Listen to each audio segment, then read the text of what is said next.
We value their roles as past, present, and future guardians of this land. I'm calling this meeting to order. Kim. Thank you. Hello, I'd like to welcome and thank each of you for joining us tonight.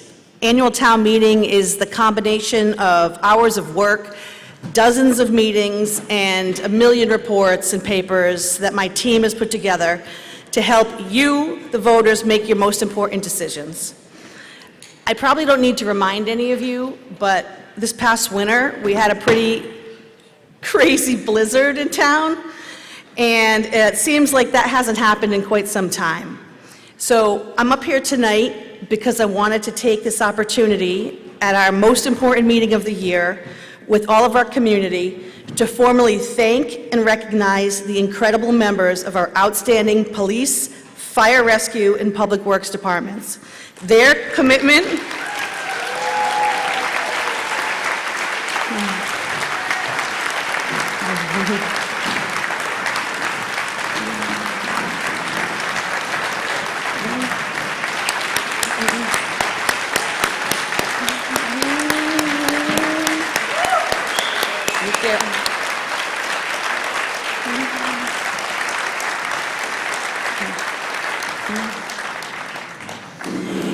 Their commitment to the town of Orleans was undeniable, and I'm so proud to be a part of that team. The town owes a deep debt of gratitude for their commitment to the public good, and we are so lucky to have them.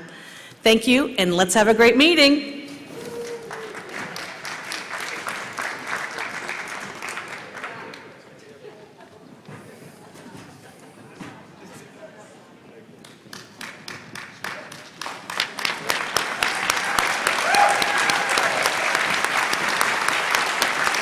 Hello, Ian. Right?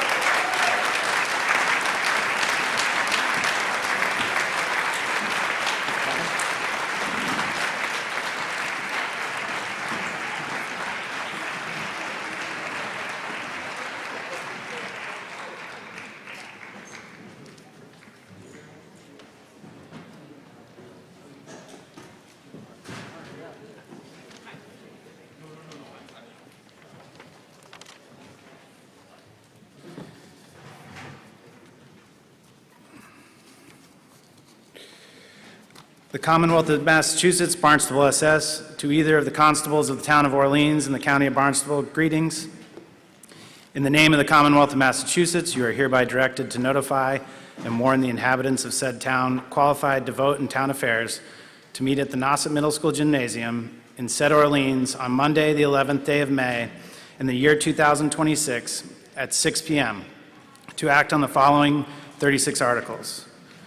Given under our hands this first day of April in the year of our Lord 2026, Kevin F. Galligan, Chair, Mefford Runyon, Vice Chair, Andrea Shaw Reed, Michael A. Herman, Mark W. Matheson, Orleans Select Board, a true copy attest, Kelly L. Darling, Town Clerk, Barnstable, SS, pursuant to the within warrant. I have notified and warned the inhabitants of the town of Orleans by posting up attested copies of the annual town meeting to be held on Monday, May 11th, 2026 at the Orleans Post Office, South Orleans Post Office, and the East Orleans Post Office, 14 days before the date, time, and place of the meeting as within directed. Kevin Higgins, Constable. Mr. Matheson. Hey, Johnny. How are you? Good, you? Doing all right? Yes. Mr. Moderator, I move that the town vote to dispense with the reading of the warrant except for the preamble, conclusion, and attestation thereof. It's been moved. Seconded. All in favor, please signify by saying aye. Aye. All opposed? It passes with the simple majority. Mr. Moderator, I move that all town officials or department managers or their duly designated representatives required to attend town meeting pursuant to Section 2-7-3 of the Charter, and Ted Galante from the Galante Architectural Studio, and Rick Pomeroy from the Pomeroy Associates, who is not a resident of the town of Orleans, be permitted to address the town meeting on matters affecting their office, department, or organization projects which they have performed services for the town, or articles in which they have interests. It's been moved and, do I hear a second? Seconded. All in favor signify by saying aye. Aye. All opposed? Passes unanimously. I believe that's the consent agenda. Yes. The consent calendar, Articles 1 through 14. I move that Articles 1 through 14 be accepted and adopted as printed in the warrant, and that the sums set forth in the article be raised and appropriated or transferred for the purposes set forth therein. It's been moved and seconded. This is the consent calendar, Articles 1 through 14. Seeing no comment, all in favor of the consent calendar, all Articles 1 through 14, please signify by saying aye. Aye. All opposed? Passes unanimously. Article 15. John's going to do this. Gentlemen. Good evening. John Osman, Chair of the Planning Board. Article 15, Adopt Orleans Comprehensive Plan. I move that this article be accepted and adopted as printed in the warrant. Here a second? Thank you. It's been moved and seconded. Thank you for being here tonight and for your continued commitment to the future of our community. On behalf of the Planning Board, it is my privilege to introduce the Orleans Comprehensive Plan, Orleans 2050, a roadmap that reflects not only where we are today, but where we aspire to be in the decades ahead. This plan is the result of extensive collaboration, thoughtful analysis, and most importantly, the voices of our residents. It represents a shared vision for Orleans as a balanced, diverse, and thriving community where the town's unique character flourishes with a commitment to strategic growth and environmental stewardship. Central to the vision is the commitment to enhancing the quality of life in Orleans. Orleans 2050 is grounded in key priorities: sustaining our natural resources, strengthening our local economy, addressing housing needs, enhancing infrastructure, and fostering a vibrant, inclusive community. It is both aspirational and pragmatic, providing clear goals, actionable strategies, and measurable outcomes to guide decision-making over time. As we present this plan tonight, we do so with the understanding that this is not a final destination, but a living framework, one that will continue to evolve with your input and engagement. We look forward to sharing its key elements with you and to working together to shape the future of Orleans for generations to come. Thank you. I'll now ask the Town Planning Director, George Meservey, to speak briefly on the major themes contained in the plan.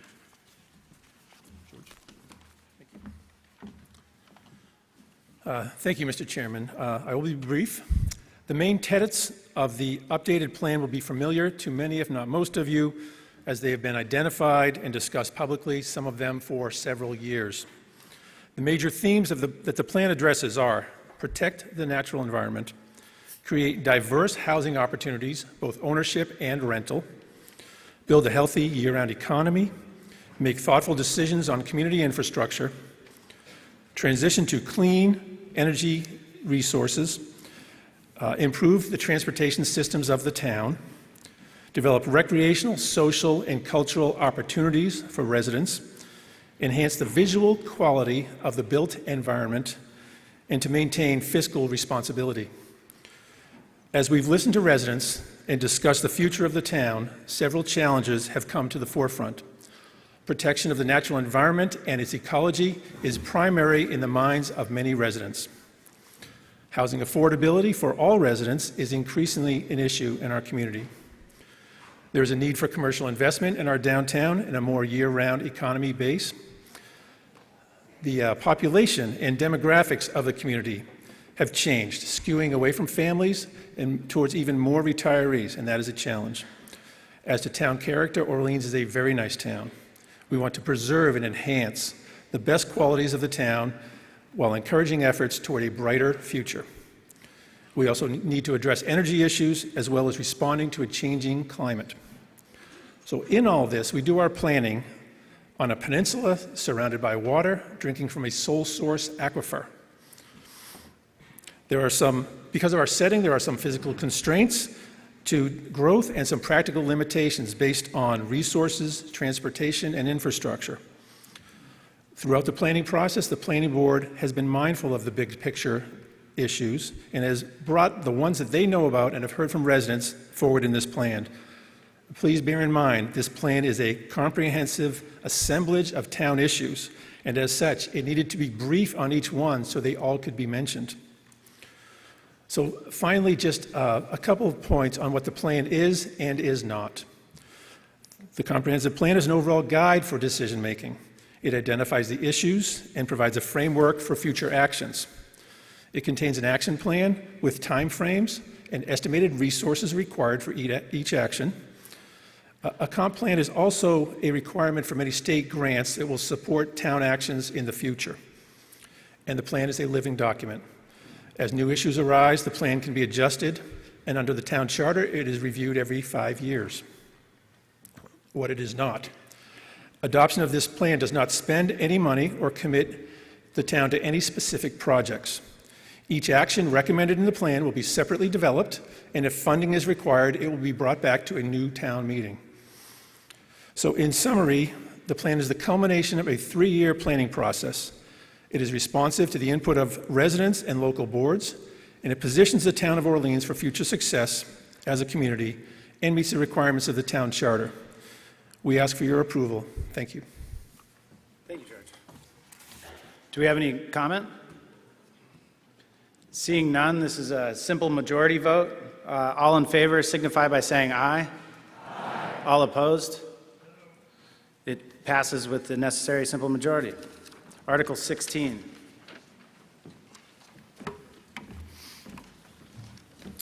Mr. Moderator, Article 16, land acquisition for the development of the fire rescue station.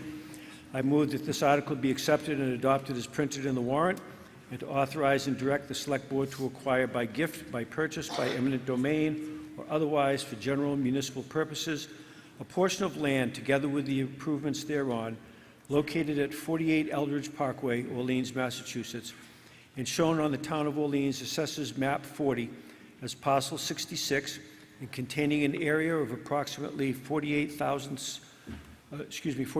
of an acre, or 20,909 square feet, more or less, as shown on a sketch plan entitled Potential .48 Acres Acquisition of a Portion of 48 Eldridge Parkway, on file with the Town Clerk's Office and described in a deed recorded with the Barnstable County Land Court in document number 1091246, certificate of title number 186127, and shown as a portion of lot 56 on plan number 18010-W, directly abutting the town-owned parcel on the town-owned Assessors Map 40 as parcel 67, and to raise and appropriate or transfer from available funds the sum of $600,000 for such acquisition, provided that such land shall be under the control of the Select Board for general municipal purposes, and further, to authorize the Select Board to purchase the land and to execute any and all instruments as may be necessary on behalf of the town, or to take any other action relative thereto. It's been moved and seconded. Mr. Moderator, by way of explanation, as the town continues to advance the design of a new fire rescue station, primary focus has been on minimizing impact to the Orleans Elementary School while improving the siting of the facility on existing town-owned property. This acquisition would eliminate impact to the elementary school. Equally important is enhance the efficiency and safety of vehicles and pedestrians circulating throughout the site. And through proactive outreach to abutting property owners, this opportunity was identified as a way to achieve these goals. The acquisition of a portion of the parcel will provide greater design flexibility, improve site access and traffic flow, and eliminate the need for zoning relief or temporary construction easements. This article is timely as the project progresses further into design, which must be based on land under the town's control. Importantly, the recommended appropriation for this acquisition, free cash, will have no impact on the taxes as it does not require the issuance of debt. Any comment? Seeing none, it's been moved and seconded. All in favor signify by saying aye. Aye. All opposed? It passes by the necessary two-thirds majority. Article 17. Article 17, fund the construction of a new fire rescue station. I move that this article be accepted and adopted as printed in the warrant, and that the sum of up to $55 million be appropriated for this purpose and for costs incidental or related thereto, and that the treasurer, with the approval of the Select Board, is authorized to borrow the sum of up to $55 million pursuant to Mass General Law, Chapter 44, Section 7, or any other enabling authority, and to issue bonds or notes of the town, therefore, providing, however, that this vote shall not take effect until the town votes to exempt from the limitations on total taxes imposed by the Massachusetts General Laws, Chapter 59, Section 21C, Proposition 2.5, so-called, the amount required to pay the principal and interest on the borrowing approved by such a vote. It's been moved. It's been moved and seconded. Explanation? So this article asks the voters to authorize the borrowing of up to $55 million for the construction of a new fire rescue station. As previously mentioned, the Select Board had reduced this request from $60 million, as shown in your warrant book, due to the work of our team to bring forward a project that meets the needs of the Fire Rescue Department while focusing on fiscal responsibility. A new facility would address the long-standing deficiencies in the current building, which no longer meets the safety standards, operational demands, or space requirements of today's or tomorrow's fire rescue services. Built in 1987, the existing station is undersized and outdated. It lacks appropriate facilities for decontamination, training, and adequate housing for personnel and apparatus. As call volumes rise and building codes evolve, the town's ability to provide effective and timely emergency response depends on modernizing this critical facility. And the vote of the Select Board after our last meeting and the final numbers came in was 5-0 in favor of this article, and the Finance Committee voted 6-0-3 in favor of this article. Finance Committee, do you have a comment?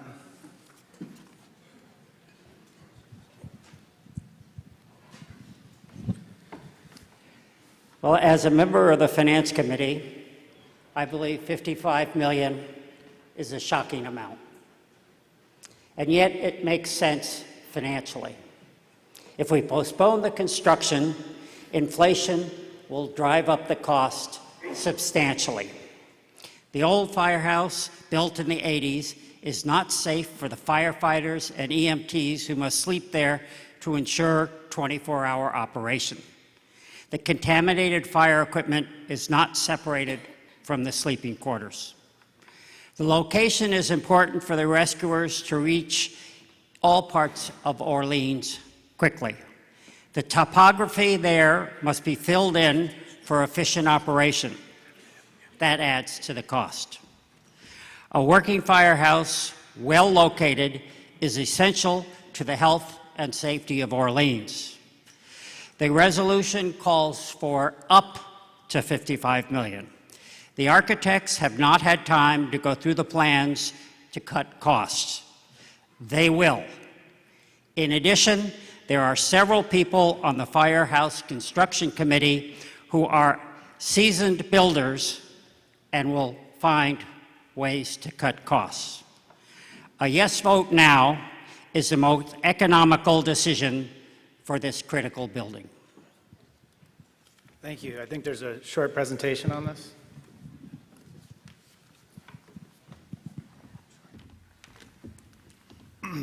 Good evening, Jeff Deering, Fire Chief.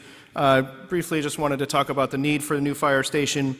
The current station, as has been mentioned already, is outdated with major deficiencies. At the time it was built, there was 15 full-time members. We now have 33. The layout of the current station slows our response. It's 3 stories. We always have to take stairs no matter when there's an emergency. Also, a lot has changed in the fire service since the station was built. We didn't know about cancer for firefighters in the 80s. We know about it now. In the current station, we cannot provide for the safety of our staff to decontaminate them and clean them up after calls to help protect them when we can. We also don't have the spaces for training to meet the training requirements that we have. Oops. You'll see the 3-level station on the top.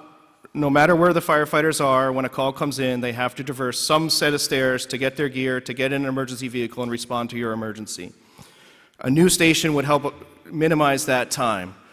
It typically takes between 2 minutes and 2 minutes and 10 seconds from a time a call comes in to the vehicles leaving the station.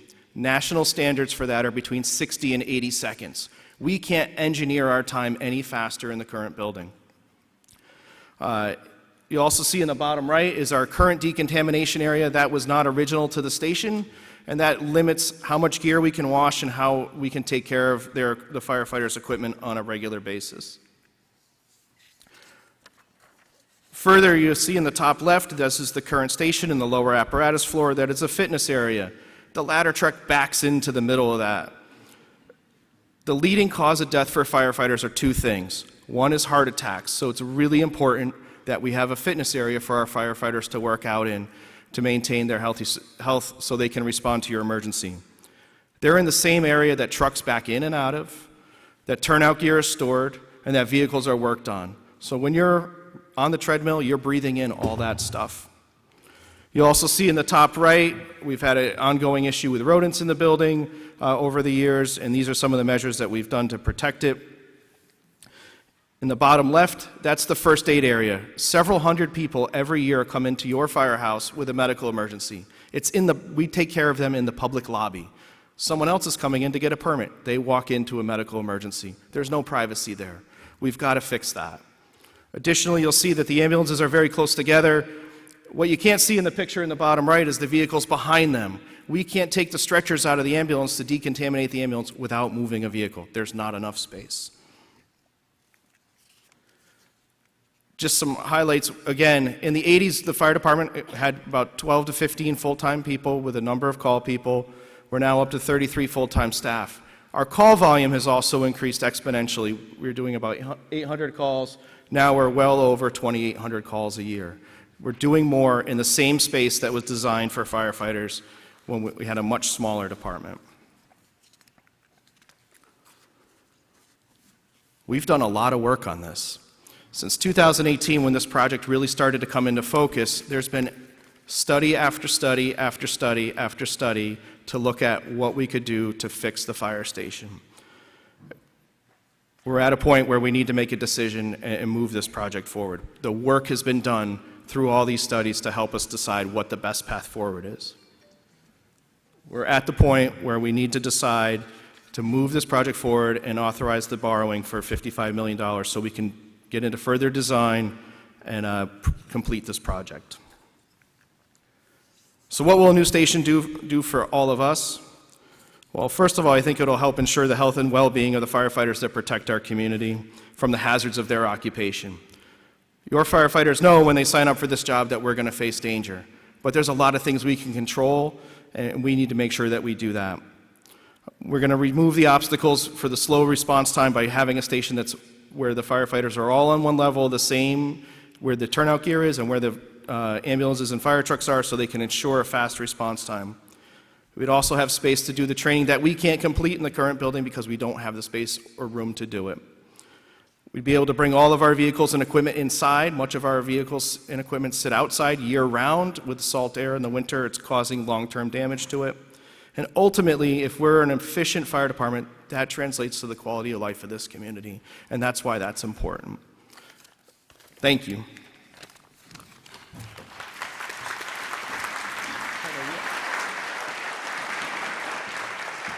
This is Ted Galante, the architect working on the fire rescue design. Thanks, Ted.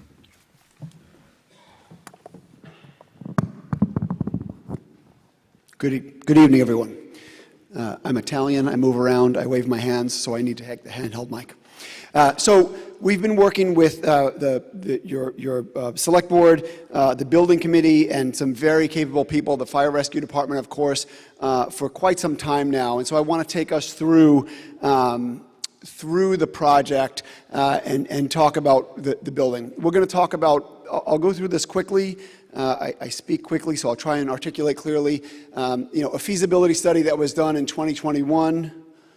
There it is. Feasibility study that was done in 2021, the search for a new site in 2022, a campus plan that we did in 25, existing site conditions, some discussion about construction phasing, net zero and getting the building, having the building produce its own electricity, the building plans, some conceptual massing, and schedule and budget. So I'll try and do that quickly. In 2021, we were asked to look at the existing building, which is up here in red on the top left, and take a look at what the condition of the building was, how can it be reused, can it be reused as a fire station, it was a long report, a lot of work, and at the end of the day, we determined that the building was really not usable as a public safety building, that it really no longer meets current NFPA, National Fire Protection Association standards, nor guidelines for the health and safety of the fire rescue personnel, and that getting, as Chief Daring talked about, getting people from their bunk room to the truck and out to your places of life was not really very efficient. We recommended that a new building be built fundamentally. There are many, many issues. The building has architectural access board. People in wheelchairs and walkers and other methods of impairment have trouble getting into the building, using the building. There are inefficiencies in the heating and ventilation system. There are many, the site, the grading, the topography, the decisions that were made in the early 80s made it very difficult to reuse the building. Firefighters, as Chief Daring implied, are exposed to some of the most awful carcinogens and conditions out in their daily tasks, right? There are people designing the PPE, the personal protective equipment, and there are studies being done about how that PPE leaks or doesn't leak. That's the PPE side. On the architecture side, on the building side, our job is to try and create a healthy environment to protect our firefighters, to protect our first responders. There are parts of the building, your building, this fire station, that have what's known as a hot zone. Where all the vehicles are placed is known as a hot zone. Contaminants come back from an event, and they are on the vehicles, and they are brought back into the building in some way. What we like to do is separate those hot zones from the green zones known as cold zones with a little yellow transition zone. You'll notice that this is a floor plan of the existing building. There are hot zones here. They leak into the building. There are no yellow zones. All of that hot zone, all of the possible gases, carcinogens, all those things are making their way into the green zone. Slight diversion. Back in, I think, 99 or 2000, Harvard School of Public Health did an analysis of Boston fire stations. And in the city of Boston, there'd be the place where the trucks are parked, the apparatus bay, and a little screen door into the kitchen. They swabbed the coffee cups in the kitchen, and they found carcinogens in the coffee cups. What do firefighters do when they come back from a run? They make a cup of coffee. We need to protect our firefighters. This is essential to how designing a new facility. There is no room to move around the existing fire trucks. Their turnout gear, their equipment that they wear is on the floor. It should not be on the floor. There is no separation between the number of the areas within the hot zone and the cold zones. And as Chief Daring pointed out, fitness is critical for firefighters. We want them to be healthy. We want them to stretch and be limber so they can pull us out of a window and be strong. However, they're breathing carcinogens while they're working out. It is completely unacceptable. So, and this is just the 2021 study. I'm going to go faster now. 2022, a separate group was brought in to study the fire station and to study a site, to figure out where the best place in town was to study the site. That group is a group that we compete with, quite frankly. They're a very good group. They determined that this site, that your current site, is the best location in town to get from the building to any portion of the town within NFPA required timeframes. We also, so that was 22. In 25, we were asked to take a look at the overall property, the elementary school property, the fire station, and possibly adding recreation center. We did that. Here's the existing elementary school would be here, a potential new elementary school is back here, a new rec center is here, and a new fire station is over here. These are the two dental offices that are being talked about. And I'll just point out that this is the existing access road in, and we were proposing to work with OES Elementary School and putting in another access road in here. It's safest for all of you and the department to have two means of access and egress from the site. That was in 2025. We also worked with the chief and his team to develop the building plan.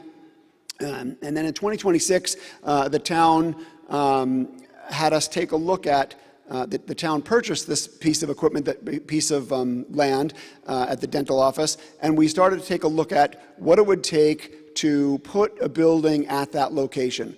One of the pieces that we've been talking about is the site topography, right? This is the existing building is up top. This is the existing dental office. All these curvy, fun lines are contours. They're the shape of the land. So if I cut those straight lines, number 1 down here, 2, 3, 4. If I cut through that land and show you the shape of that land, it looks like this, right? We have the land dipping way high, way low, and then coming back up, and then goes over to Nauset Fields here. And that's the case throughout. Here's the building. We have parking, and we have the building going in the ground. We have the ground cut away, and then it comes up. The land is here. That is making it very difficult to put a simple 2-story building on the land. We studied putting in a 3-story building, a 2-story building.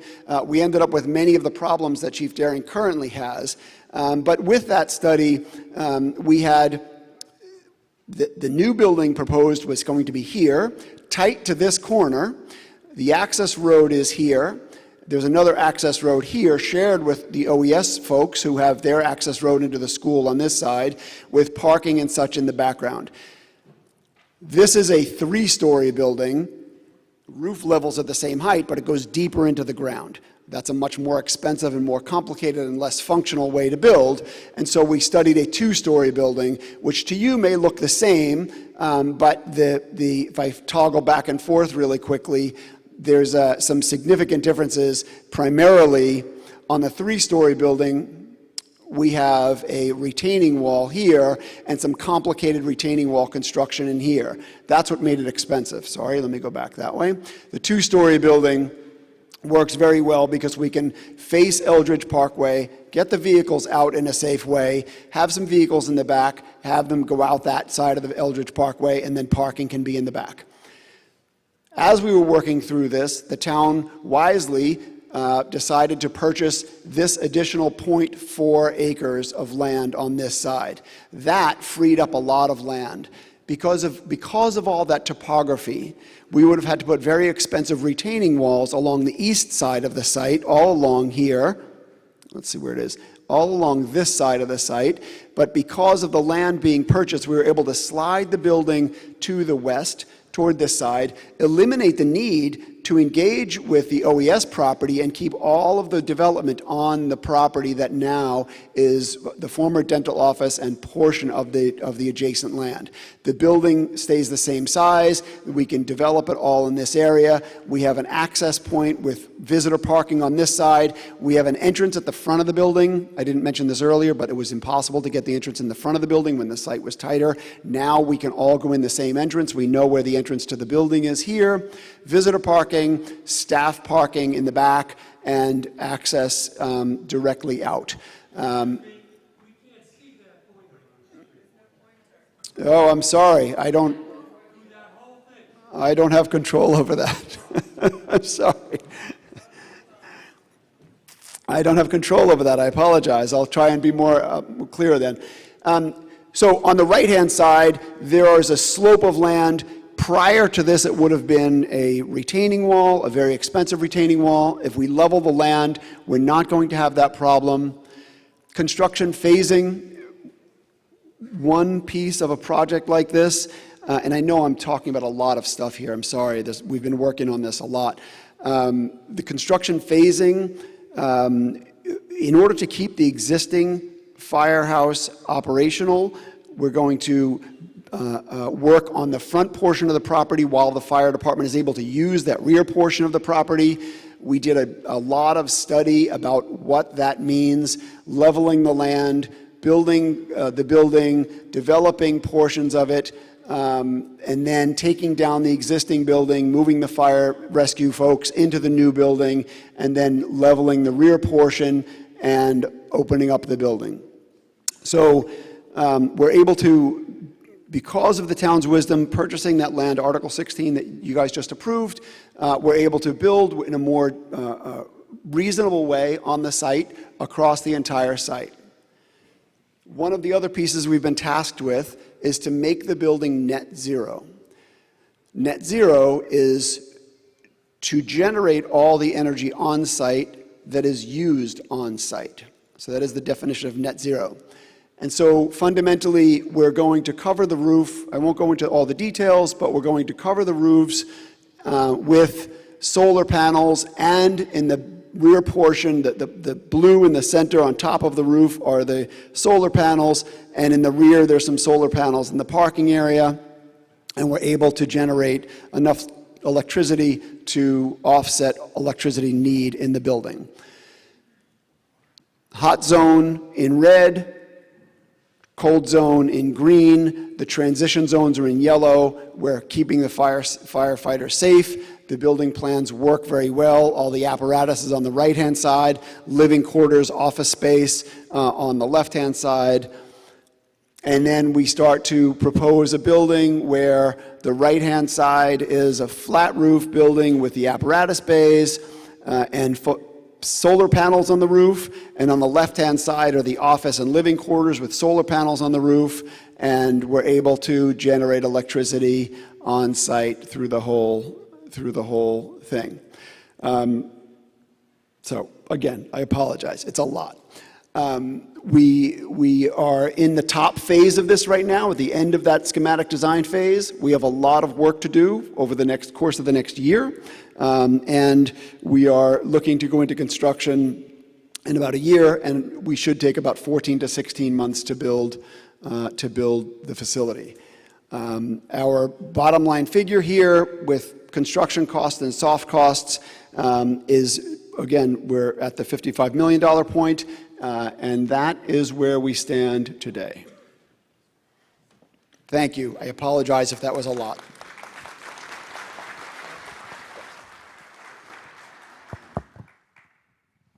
Thank you.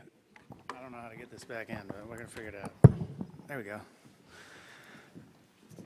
Any comments?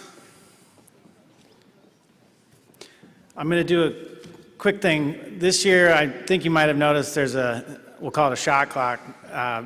You have, under the charter, you have 5 minutes to speak to any article. Please don't celebrate that. Try to keep it a little shorter, but you will at least see how long you've gone. If you get into the twos, just understand you might be losing some people. But, sir, you're the first one to get the stop clock, so here we go. All right. Good evening, everybody. My name is Joshua Gast. I live at 11 Kingsbury Lane.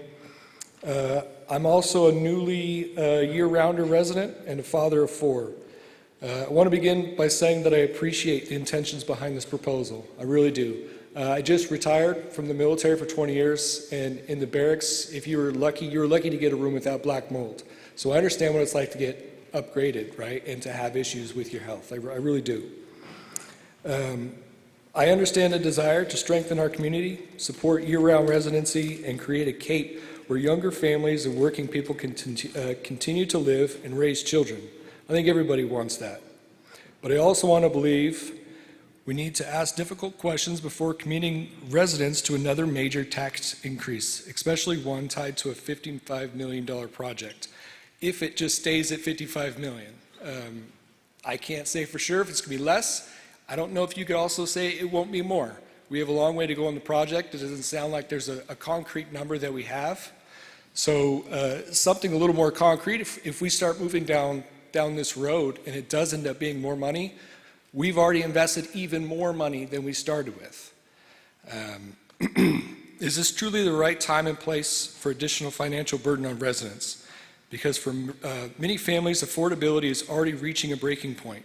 Housing costs are high, utilities are high, basic home repairs are extremely expensive because we don't have tradesmen who can necessarily afford to live locally. So even routine work, someone coming to your house to do routine maintenance, you can't get somebody out unless you're willing to spend a couple $1,000s because it's not worth their time to drive all the way down here for minor repairs. And it's a little frustrating. We are currently replacing our second furnace in 3 months, and the costs are overwhelming. That experience has made me think carefully about the future of this community. As families who are already established here struggling financially, how will younger families realistically be able to move here and stay long-term if I'm struggling and I already live here? That is a question I hope we can seriously consider tonight.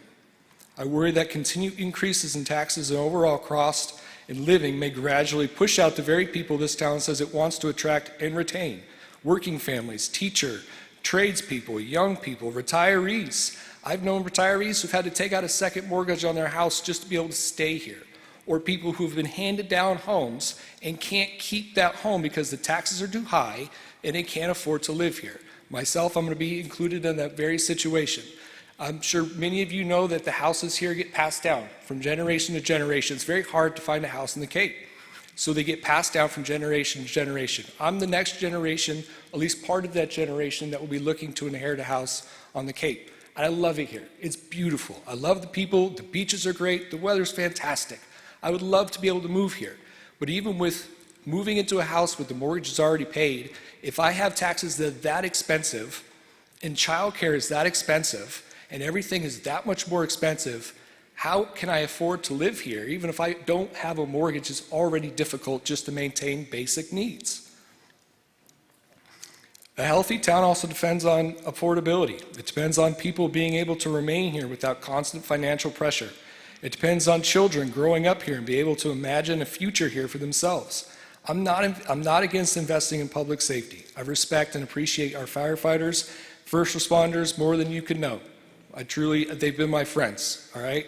But I believe residents here deserve confidence that a $55 million expense is truly necessary at this moment.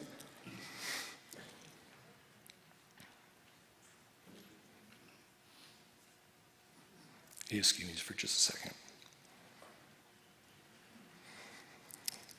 I believe we all want a strong, stable, year-round community. The question is, how do we achieve that without making it harder for the people who are already here fighting to stay? Thank you for your time. Thank you. Yes, sir. Scott Zanke, Doan Road. I'll agree 100% with you, but it's expensive on the Cape, but it's expensive anywhere in New England at this point in time. I would like to make one mention, and Mark, correct me if I'm wrong. $55 million, we're talking 2028 pricing. I was on the building committee in 23. We were estimating fire department to be somewhere around 35,000. If we were to bid it right today, I'd expect it to be in the mid-40s. The architect and our building committee is taking this and added 2 more years of what they're figuring the cost of living is going to be. So $55 million is 2028 pricing. So we're ahead of the game before we speak. It's a huge nut. We're crunch time, but it's time to put this thing to bed. So far, to date, we're going to expend, we've got a $2.5 million bond that we approved for solar that will roll into this business or into this project. We spent about $2 million on 2 parcels of land that we just acquired. $4.5 million into Ted Galante's design, which I got to admit, Ted, thank you for everything you've done. He's been on board with us since 21. I think it's, and again, I was on the feasibility study on the committee in 23. We looked at every possibility to do it at that time. It just wasn't going to happen without the parcels that we just picked up. $55 million, they say, is a big nut, but it's a drop in the bucket on what the lawsuit will be for fire personnel living in a building that we've known has been hazardous for the past 10 years. Thank you. Vote yes. Thank you. Yes, sir. Matt Bangert, 15 CV Road. The question I have, I'd like to direct the Finance Committee. In the handout that was given at the entrance, estimated tax impacts for 2027 operational budget, the line on total debt service, year over year from 26 to 27 is showing a 17.8% increase. In any metric that I have ever been involved with in my professional life, that indicates a significant problem. Compound that with a debt service that we're talking about assuming tonight, that for those who may not have seen it, $700 per million of your evaluation. What is the projected increase in debt service going to look like when this bond issue goes out? Again, 17.8% is alarming. And I think everybody in this room needs to think seriously about this vote. I'm not questioning whether a fire station is necessary or not. It is. But what I am questioning is the town in a financial position to assume this kind of debt? This is going to hurt a lot of people. There are a lot of people who are struggling now to make their mortgages, pay their taxes. Piling this on top, and I'd love to know what that 17.8% is going to increase to next year and the year after. And please keep in mind, this is virtually in perpetuity. This is $700 per million now, on top of what is going to be compounded on it year after year after year. So if you want to see what this is going to turn out to be like, look at Hamilton, Massachusetts. They got into this same spending downwards spiral. And it is now at the point where it's driving people out of the town. Property values are decreasing because the tax burden is so astronomically high. So I would like to ask the Finance Committee to at least address what this debt service number is going to look like. I have an answer for you. Pardon? I have an answer for you. Okay. Hello, sir. I'm Darren Tangeman, the Municipal Finance Officer for the Town of Orleans. The question to you, or the response to you is, is that what you're seeing in the supplemental reports that we have in the warrant is that what you're seeing is that that's an increase from the previous year in terms of the percent, not an overall increase of our debt. And we have estimates of what it will look like in 2031 in terms of the total increase to all of the different values for your home. So you have an opportunity, if you have it, to look at it and determine whether or not that correlates with how much your home is valued at right now, or will be valued at that time. I do think we believe, as long as we don't exceed 20% of the budget, that we're 20% in terms of debt ratio, that we're going to be in a good place. And I don't in terms of our AAA bond rating. So we're monitoring that as a policy, and that's where we're at. Thank you. May I finish? Just one last comment. On the solar installation, is there an estimate of payback on that expenditure?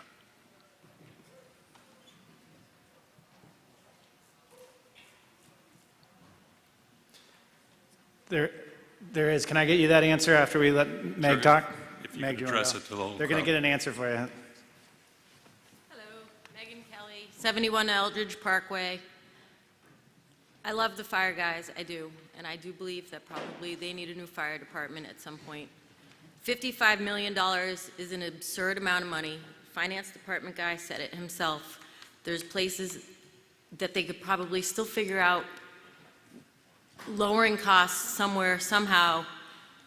I feel like there needs to be a little bit more research into where can we drop that $55 million. We're in the middle of a sewer project that's costing us millions of dollars alone, which isn't even remotely close to being finished. So, like the gentleman before me said,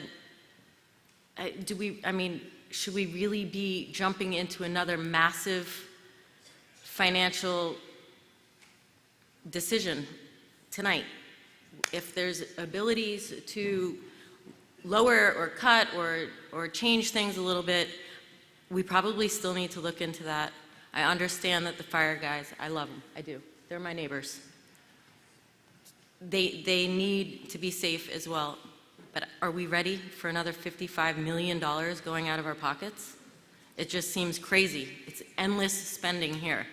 The amount of money going out of this town, at some point, it has to stop. It has to stop. I've seen my taxes raise over $2,000 in the last couple of years. It's insane. There has to be more research into making it a little bit more feasible for the rest of us. That's all I have to say. Thank you, Meg.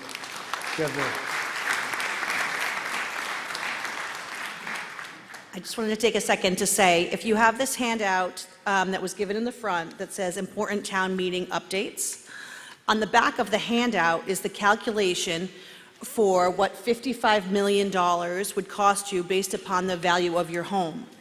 It's important to note that the first payment for the fire station would be in FY31, that is after the completion. So for the average median home in the town, the fire station will cost about $450 to $480 a year for the life of the bond. In terms of the cost related to whether or not there are efficiencies or not, right now, what we are considering is a borrow. This is just authorization of funds of up to $55 million. What will happen now is they will go back and review the final two designs to look for ways to reduce that number down so that we will only borrow the amount that we need. Once we borrow for that, we can't use that money for anything else at all. It can only be used for a station. And the last thing I wanted to say was, every year that we delay the fire station project, and now it's been 8 years, it costs the town $1.5 million. So we completely agree with you. We would love the cost for the station to be less, but unfortunately it's not. We've had 2 studies done. The square footage requirements and the needs for the station have been basically identical in both studies, and this is the cost for this FY26 and 27 and 31. We have looked at numerous sites, numerous locations, numerous designs. We bought 2 pieces of property. We worked with the OES to find the correct street. We have been trying every which way to get this station to be the best for the community, the service level for the community, and obviously for our staff. They have to have better quarters. So I would seriously ask you to consider whether or not delaying makes sense related to the needs that we know will come down the pike. There isn't going to be a smaller station in the future in a different location. It will be the same station in the same location with the same needs at a higher price. Thank you. Mr. Cass. Paul Cass, Orleans. I'm here for the firemen. I don't know what it is to be a real fireman, but for my license, I needed to go to fire school 5 times. Every 5 years, I went to firefighting school. Also, I did a hazardous material for a week, and I was exposed to dozens of toxic chemicals, and they all read with the material safety data sheet they were poisonous, and especially if they were contacted with heat, you got mustard gas. So I respect firemen and want them to have a comfortable situation for all the hazardous work they're doing. And I also applaud you for having solar power. So I vote yes. Thank you. Thank you, Paul. Yes, sir. By the way, I'm paying attention to how everybody stood up in order, so believe it or not. I'm John Cooper, 39 Old Duck Hole Road in East Orleans. I certainly strongly agree we need a new fire station, but as you have heard, I think the discussion now is really around money. It's really around cost. Earlier this evening, I did vote to abstain because I didn't feel that I had had enough time to get all the information I need about cost. This has been, for me, a very rushed process. Only last Wednesday did the select board actually choose which design direction they wanted to go in. And as you heard earlier, there will not be construction plans, which are the basis for bids, until 2027. So the talk about delay and speed up, I don't really understand, because we aren't going to have bids ready to go to bid till next year. And if you look at the timeline in other towns, some towns do not even go and have this vote until they have those construction plans. And why that's important to me is that this next phase of developing construction plans will have all kinds of the questions you're asking about cost. And they will be looking at costs from many different directions. And I really would like to know, both when I vote for Finance Committee and vote as a resident, I'd like to know the most recent, most well-documented, most well-supported number about cost. I had lots of concerns about our AAA bond rating. And I'm happy to say I've had very productive discussions with town officials. And yes, we are moving into territory where I'm sure we're going to be much more scrutinized by the bond rating agency. But I do think that our town finance director and town manager are very aware of exactly what needs to be done to maintain the AAA bond rating. So I feel much better about that than I felt about 3 weeks ago on that.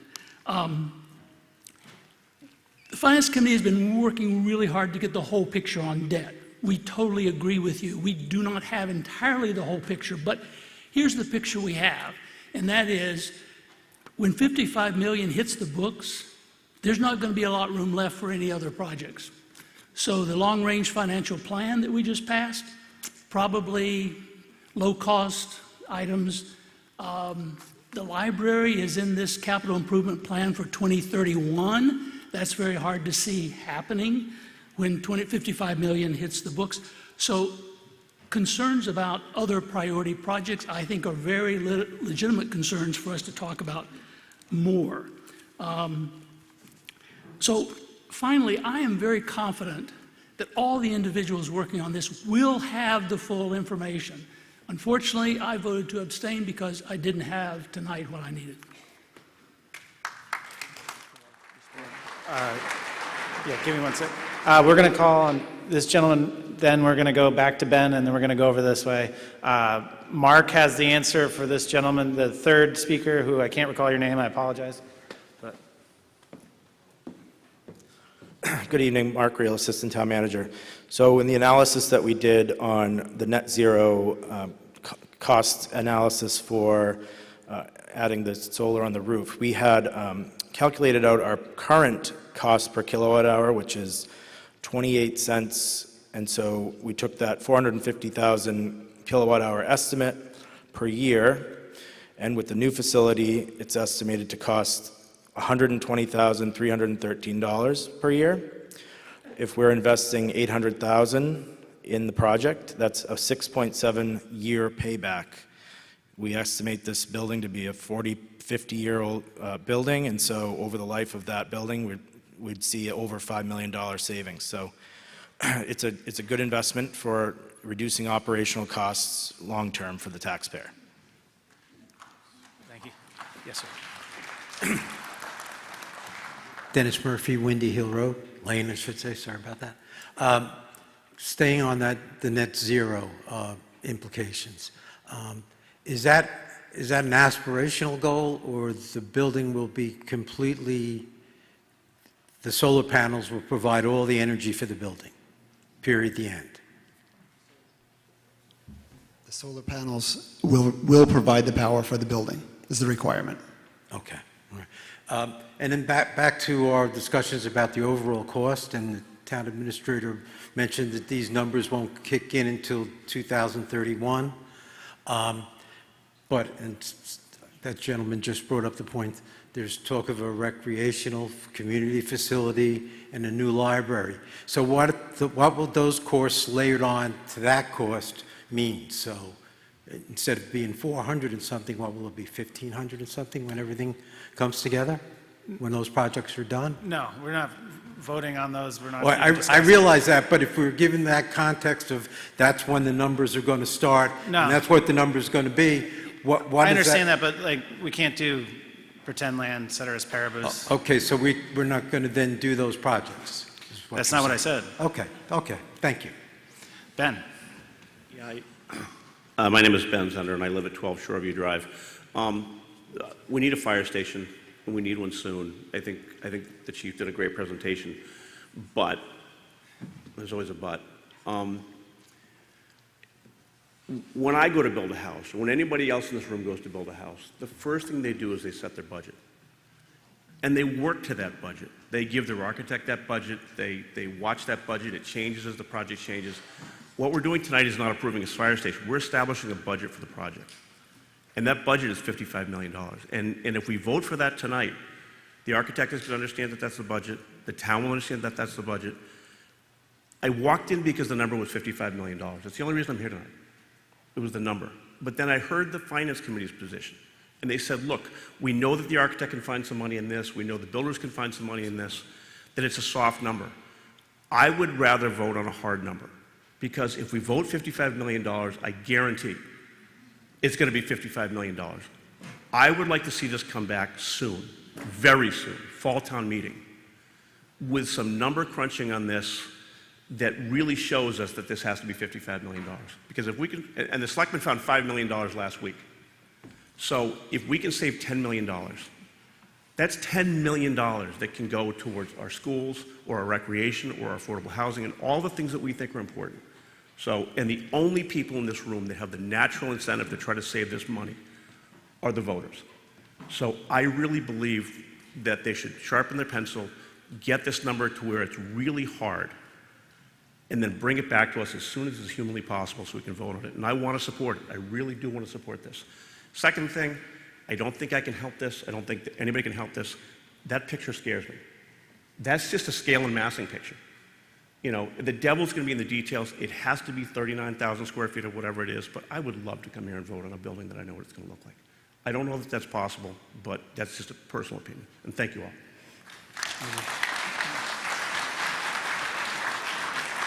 John sat down. I'm going to give Kevin the next. Yeah, thank you, folks. I do want to just clarify, and the request from an individual was, why now? And the Select Board really considered, as many people asked, waiting for the exact detailed number and do the math. You've got the sheet with the supplement. Even if we reduced it by another $1.5 million, your tax impacts are going to be in the ballpark.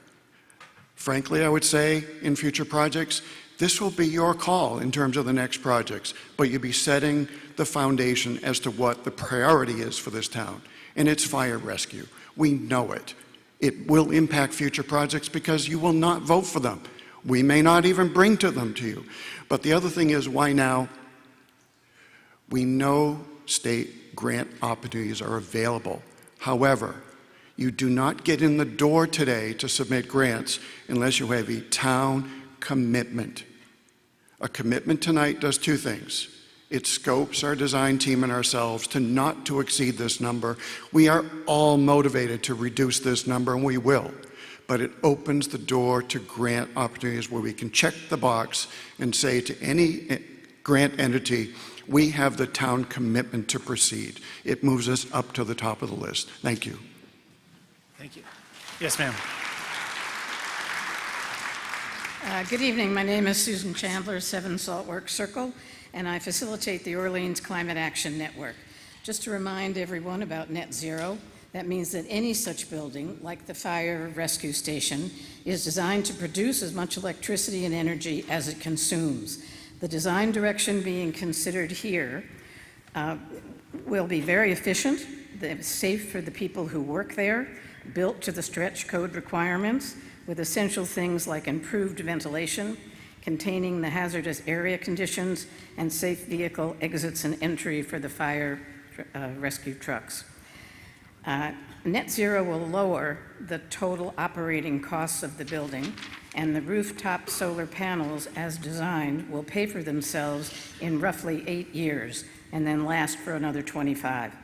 Any further delay will only cost the town more. And as you saw from the beginning, we were talking about plans in 2021. So I think a delay is really unacceptable. On a personal note, many of us in this room have used the fire rescue stations for an emergency or for an ambulance ride to the hospital.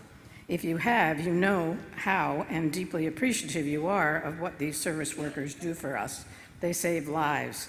If you haven't used them yet, think of this article as an insurance policy, because you probably will at some time in your life in Orleans.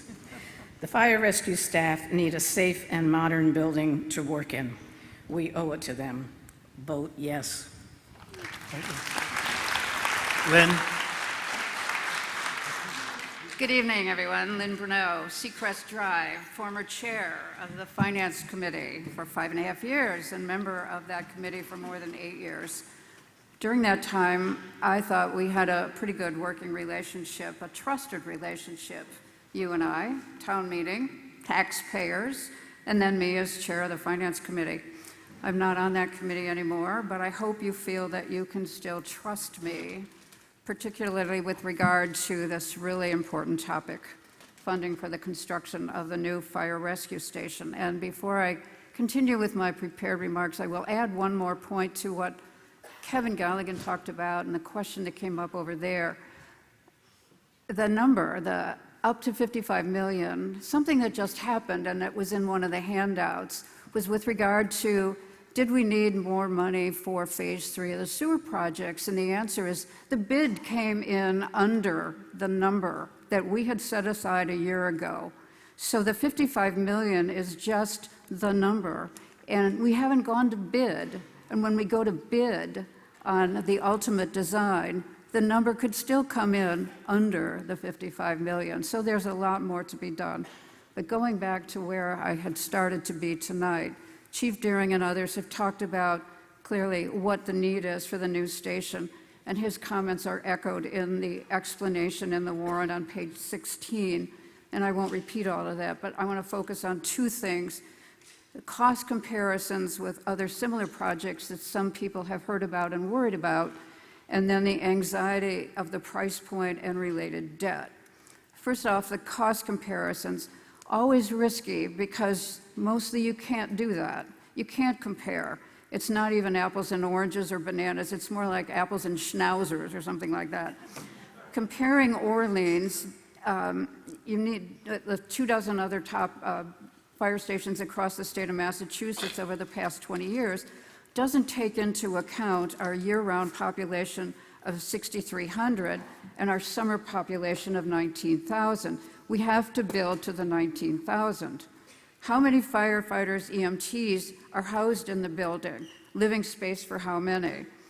And for a 50-year fire station, so it's not just the 33 we have today, but how many are we going to need and have in future years? How much headquarters space is needed? That second Harwich station on Route 139, that's just doesn't have headquarters space. It's just trucks, if you will. Which of the examples include the extra cost of the net zero that we've just talked about? And how much does that add to the total cost, although what we've talked about is the substantial payback? Which examples include an easy hookup to an existing municipal sewer system, where here we're going to need a custom septic system? So clearly you can't easily compare, and I'm going to have to hurry because he's going to cut me off. Funding and debt. The town's most recent credit reportings from Standard & Poor's referred to the town's, this is direct quotes, prudent management team with a track record of conservative budgeting, contributing to historically positive results, coupled with monthly budget monitoring. The town's long-term debt capital planning is characterized by a robust 5-year capital investment plan that management is looking to extend to 10 years and annually updated. Yes, they commented on a change in the town's debt policy, but they noted that management practices currently contain a reserve policy and a free cash policy, as well as investment policies, all strong commendations from Standard & Poor's. Overall, the credit rating is commending the town's financial management practices.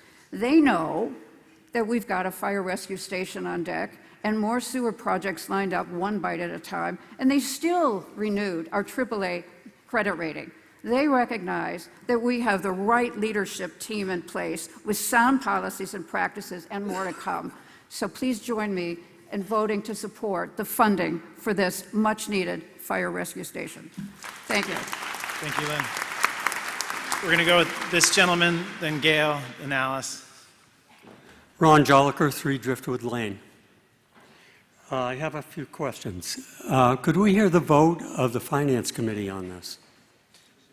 It was 6-0-3, 3 abstaining. Could you repeat that? 6-4, 0 against, 3 abstaining. Okay, thank you. And they said that the existing fire station is 3 stories, but in the picture I saw only 2. Can you explain that? There's a 3rd story. If you look at the existing fire station, you'll see that there is a garage under at a basement level.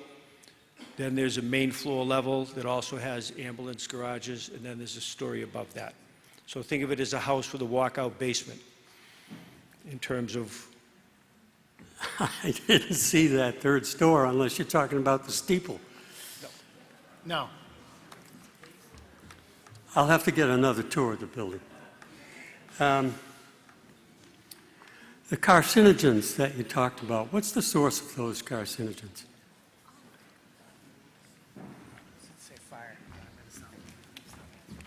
Primarily, the source of those carcinogens are the products of combustion from being exposed at fire scenes, as well as the diesel exhaust of the trucks.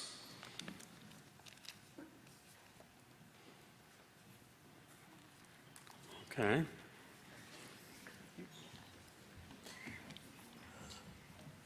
I guess along with the idea of trying to limit the cost of this building, I'm wondering if some of these functions, like decontamination, couldn't be done separately. You know, have another building. You just mentioned Harwich has a building on 139 that just has trucks in it. You know, have we considered all opportunities to spread this out, have some separate buildings for separate functions? Yes. You got all the answers. I'm just trying to move it along. I was going to say fire to the last one, but combustibles was better, so. Okay, I still have questions, but I'm not going to belabor it. But I do agree with other people who said this seems a little bit rushed. There was a lot of fast talking here tonight. It would be nice to see a complete plan and to understand it better. Thank you. Gail. Gail Breer, 43 Pond Road. I've been on the school committee for 12 years, and I have been involved in this project of a new fire rescue station since its inception. I want to express my sincere appreciation to the staff of the town of Orleans for their efforts in negotiating the purchase of land last October and Article 16 for the proposed land acquisition for the purpose of securing the best site for the Orleans Fire Rescue Station. As a result of their commitment and that of the Fire Rescue Station Committee, the town and the committee have responded to the key needs expressed by our fire chief for our community service levels and avoided any negative impact on Orleans Elementary School. This is a win-win-win for the community, our firefighters, and Orleans Elementary School. And through the moderator, could I ask the fire chief at some point to provide information on the number of fires, medical emergencies, and other pertinent data that would provide information to the citizens regarding the services that you provide? Thank you. Thank you. Robert's rules. The moderator. Last year, we responded to about 2,915 total emergencies, about 2,000 of those, without having those statistics right in front of me, but they are in the annual town report. About 1,800 to 2,000 of those were medical calls. We transport about 1,200 people each year to the hospital as part of that number. The balance of those are non-transport, so the 12 or 1,300 that we didn't transport are people we assist off the floor or provide first aid to. And then the rest of it is fires, car fires, house fires, chimney fires, wires down, trees down, water rescue emergencies. So there's a wide range of the types of calls that the fire department responds to. We're really an all hazards organization, so if you have a problem and you don't know who to call, the fire department responds to that, and we do that about 2,900 times a year. I'm going to go with Alice and then you. So, Alice? Oh, thanks. I'm Alice Thomason, 25 Blueberry Island Road, and I'm on the Finance Committee. I just wanted to share with you that I was one of 3 that abstained from this vote. This has been an incredible ethical dilemma for me. There is absolutely no doubt that we need a new fire station that can meet the safety needs of the community and our staff. And I commend Ted Galante's architectural firm for advancing this as far as we have gone in the 5 months that he's been working under contract, as well as the committee that worked so hard and the staff and the select board. However, I am taken by our decision last May to fund the architectural design. And the language of that warrant article I'd like to read to you, and this is what stumped me. Our vote supported that, quote, a full construction proposal would come back to voters at a future town meeting once a design is complete. A complete design, as I was actually schooled in this by Mr. Galante in his presentations, the complete design would include not just the schematics, but all of the details from the mechanical engineers, the plumbers, et cetera, as well as cost estimates. He's done a remarkable job to give some, what I would call ballpark figures. He has said that he thinks we can stay within that range. But as a Finance Committee member whose job, I believe, is to look out for the taxpayers, we are an independent group that is supposed to gather as much information as we can to make a recommendation to you. You're the ones that are going to need to decide. For myself, I felt uncomfortable with making a recommendation that we move forward, and I just wanted to share that with you. Thank you. Thank you, Alice.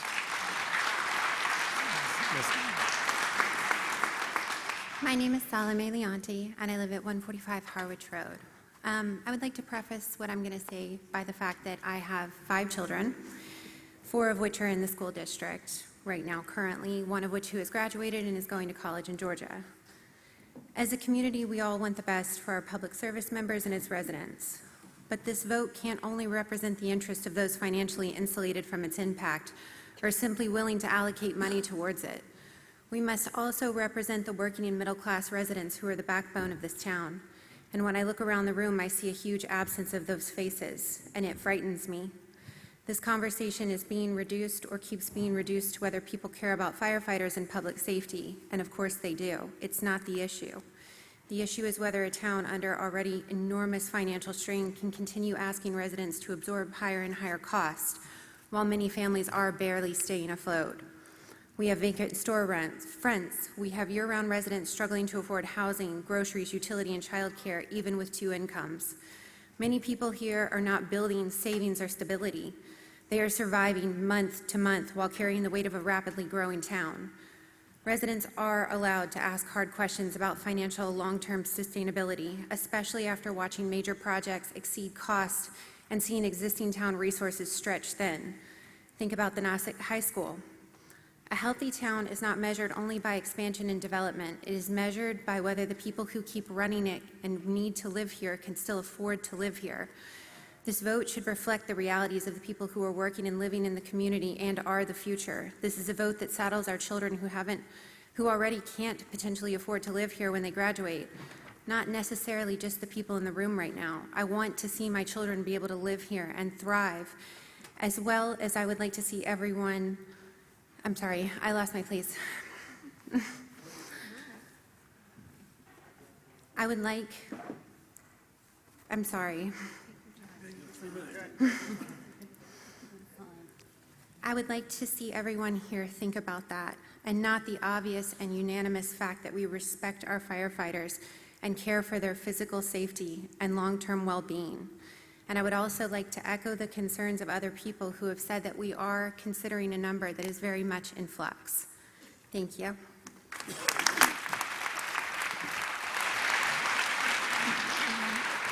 Mr. Wilkinson. Thank you, Mr. Moderator. Bob Wilkinson, 20 Pershing Lane. The last thing I wanted to do tonight was stand up and speak to this issue. But here I am.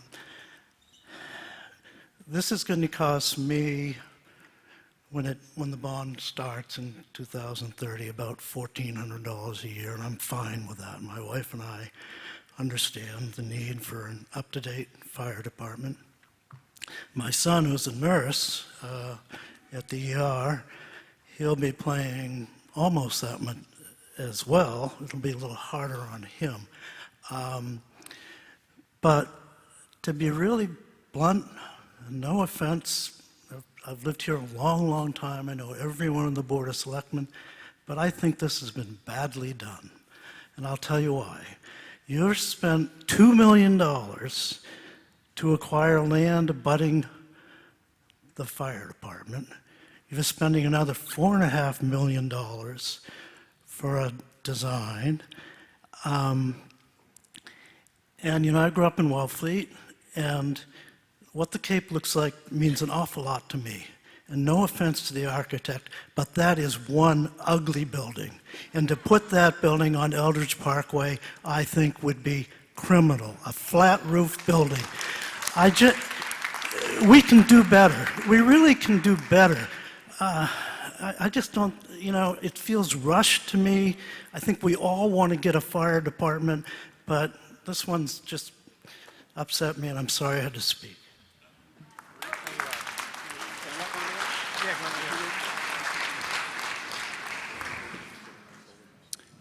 Thank you for your comments. What I'll say to you is that it is not an ugly building. It is a cost-effective building. The original building that I presented had 2 flat roofs because we are trying to be fiscally conservative. We are trying to be fiscally careful with your funds. Someone else said the devil is in the details. What I'll say to you is the money is in the details. I've been doing this for a long, long time. I've been around, you can tell. Gray hair, white beard. These buildings just cost money. If we want more gable roofs, if we want more decoration, it will cost more money. And so what we've been trying to deliver with the really great work of the building committee, you have some really dedicated, smart people on that building committee. They know how to cut cost. They've been keeping us under control. The finance committee has been paying attention. They know we're trying to cut cost. The original building had 2 flat roofs because we were trying to keep the costs as low as possible. You can't compare one town to another. We do public safety facilities all over the place, mostly in Massachusetts. The numbers are coming in higher and higher all the time because that's what the construction costs are. And the construction costs here are estimated based on the metrics that we've been working with time after time after time. We just received bids on another project. We brought that information into this in a live way. We made provisions for the net zero funds and added some money for that. We made provisions for the complexities of the site, and we added some money for that. So we are trying to, as darndest we can, to be fiscally conservative and give the community a building that they will love, hopefully, but they will be able to afford. If we add more gable roofs, if we add more devil in the details, we're going to add more money. We're trying to keep the cost down for you. That's our commitment and our goal. Mr. Wah.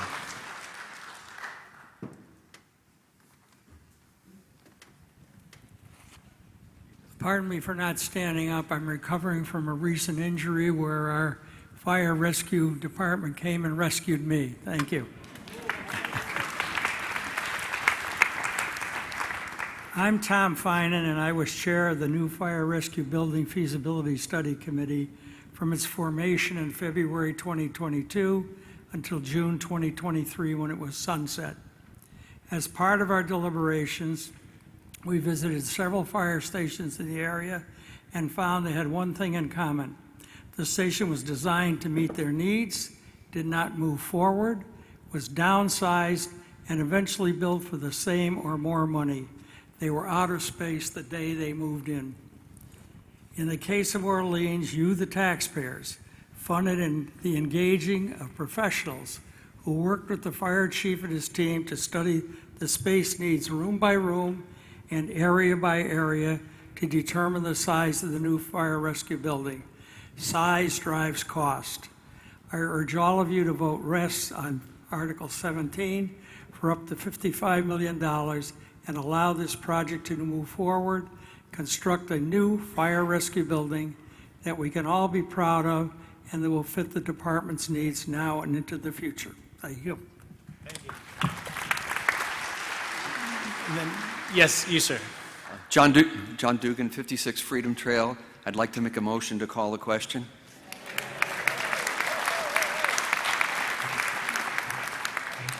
All right. We have a motion to end debate. It's non-debatable. And it is, was it 2/3? Let's get out our clickers on this one. This is a 2/3 motion to end debate on Article 17. When you say you're for it, you press 1. Against it, you press 2. That's just to end the debate or not end the debate. And the green light will be on for your vote.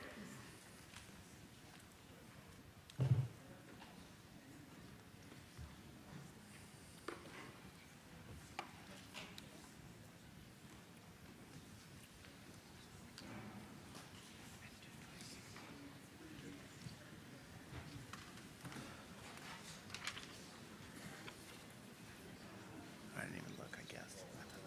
Sounds right. Cheat sheet there. You got it. It's always good company.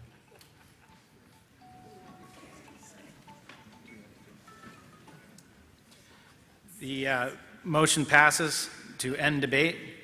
So that brings us to Article 17. We're going to vote on Article 17 with our clickers again. When you're in favor of Article 17, press 1 for yes. If you're against Article 17, press 2 for no. Do so when the light is on.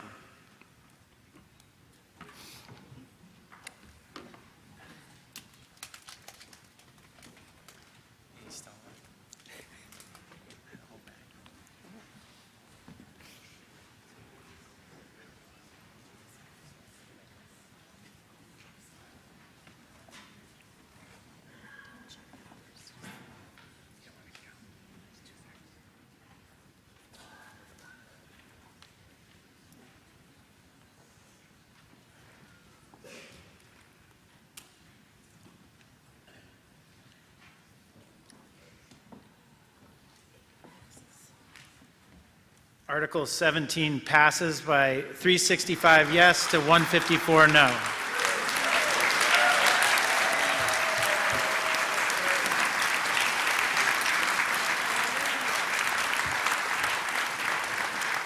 Article 18.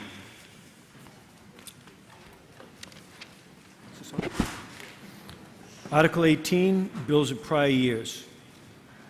I move that this article be accepted and adopted as printed in the warrant, and that $13,441.66 be transferred from free cash for this purpose. The article's been moved. Meff seconded. Invoices received from after the close of the fiscal year for services and goods received prior to July 1 are considered to be prior year bills per Mass General Law, Chapter 44, Section 64, prior year's bills to be paid from the town's general operating fund may only be paid by a vote of town meeting, which is why we're bringing this tonight. Do I have any questions or comments? All in favor of Article 18 signify by saying aye. Aye. All opposed? This passes by the necessary 4/5 vote. Article 19. MEF.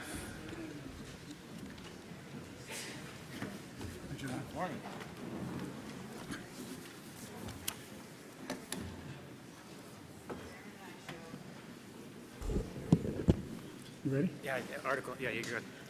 19. Okay, Article 19. I move that this article be accepted and adopted, and that the town meeting adopt the Select Board's proposed fiscal year 2027 budget as printed in the warrant and as funding thereto to raise and appropriate $50,482,265, appropriate from water fees $3,290,023, and transfer from ambulance receipts reserved for appropriation $950,000, cable fees receipts reserved for appropriation $140,000, water pollution abatement trust $5,000, wetland protection fund $15,000, waterways improvement account $10,000, debt premiums reserved for debt exclusion $248,192, Beaches Enterprise Fund, $500,424. Transfer Station Enterprise Fund, $279,000. Sewer Enterprise Fund, $405,373. Free cash, $272,887, for a total appropriation of $56,598,164, provided, however, that the sum of $139,789 appropriated to pay a portion of the total cost of Council on Aging and Town of Orleans employee benefits shall be a contingent appropriation subject to a Proposition 2.5 general override ballot question under the provision of Mass General Law, Chapter 59, Paragraph 21C, G and M. Article's been moved and seconded. Just as an explanation, this article funds the Town of Orleans operational budget, including the elementary school, Nauset Regional School District assessment, and the Cape Cod Technical High School assessment. This budget focuses largely on maintaining level services while managing increasing costs. This budget does include funding for 2 new employees, a Council on Aging Assistant Director to be funded through an override, and a rental inspector with funding from being provided by the fees collected through the rental inspection process. Thank you, Matt. We have Elaine from the Finance Committee would like to speak. Good evening. So as you all know, it's the responsibility of the Finance Committee to independently analyze and examine the town's financial affairs, which, as you can tell from our comments tonight, we spend a lot of time looking at these finances. The Finance Committee unanimously approved the $54 million operating budget. And note that $15 million of our budget is education. $15 million is education, a huge priority for this town. And $7.5 million goes for debt service. Those two items together represent 42% of our operating budget, leaving $31 million for general government, which includes town hall, police, fire, and the DPW. This year particularly, some of us on the Finance Committee have become increasingly concerned about the substantial debt, particularly for wastewater, which we will be discussing a little bit later, which is just beginning to impact our property taxes. We have committed $132 million to date for wastewater and estimate that the entire project will be more than $500 million, $500 million. Because this will be the first year we pay for wastewater debt service.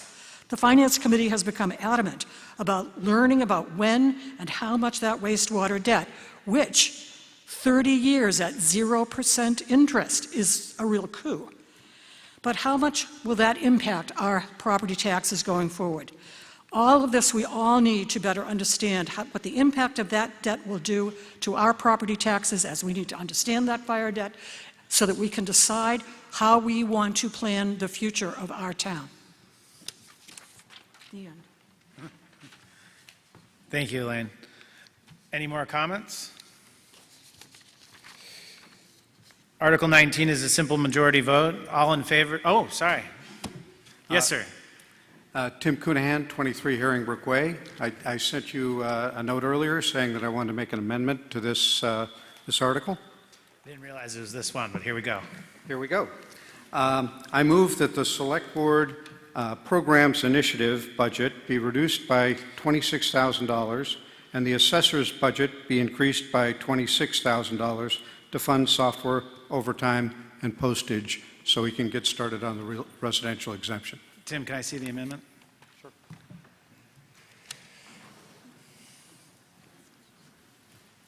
I should have run around, sorry. That's what I emailed you.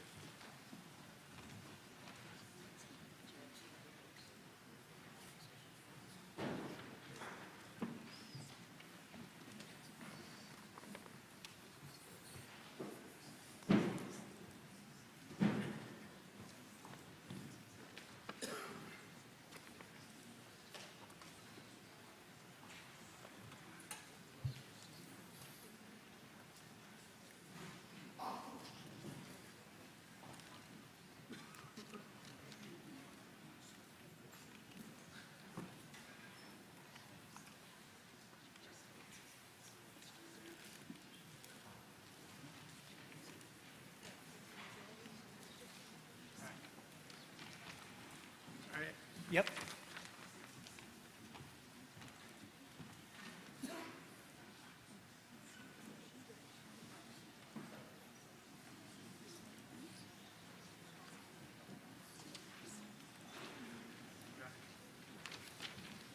So Mr. Coonahan has proposed a motion to reduce the Select Board Programs and Initiatives budget by $26,000 and the assessor's budget be increased by $26,000 to fund software over time.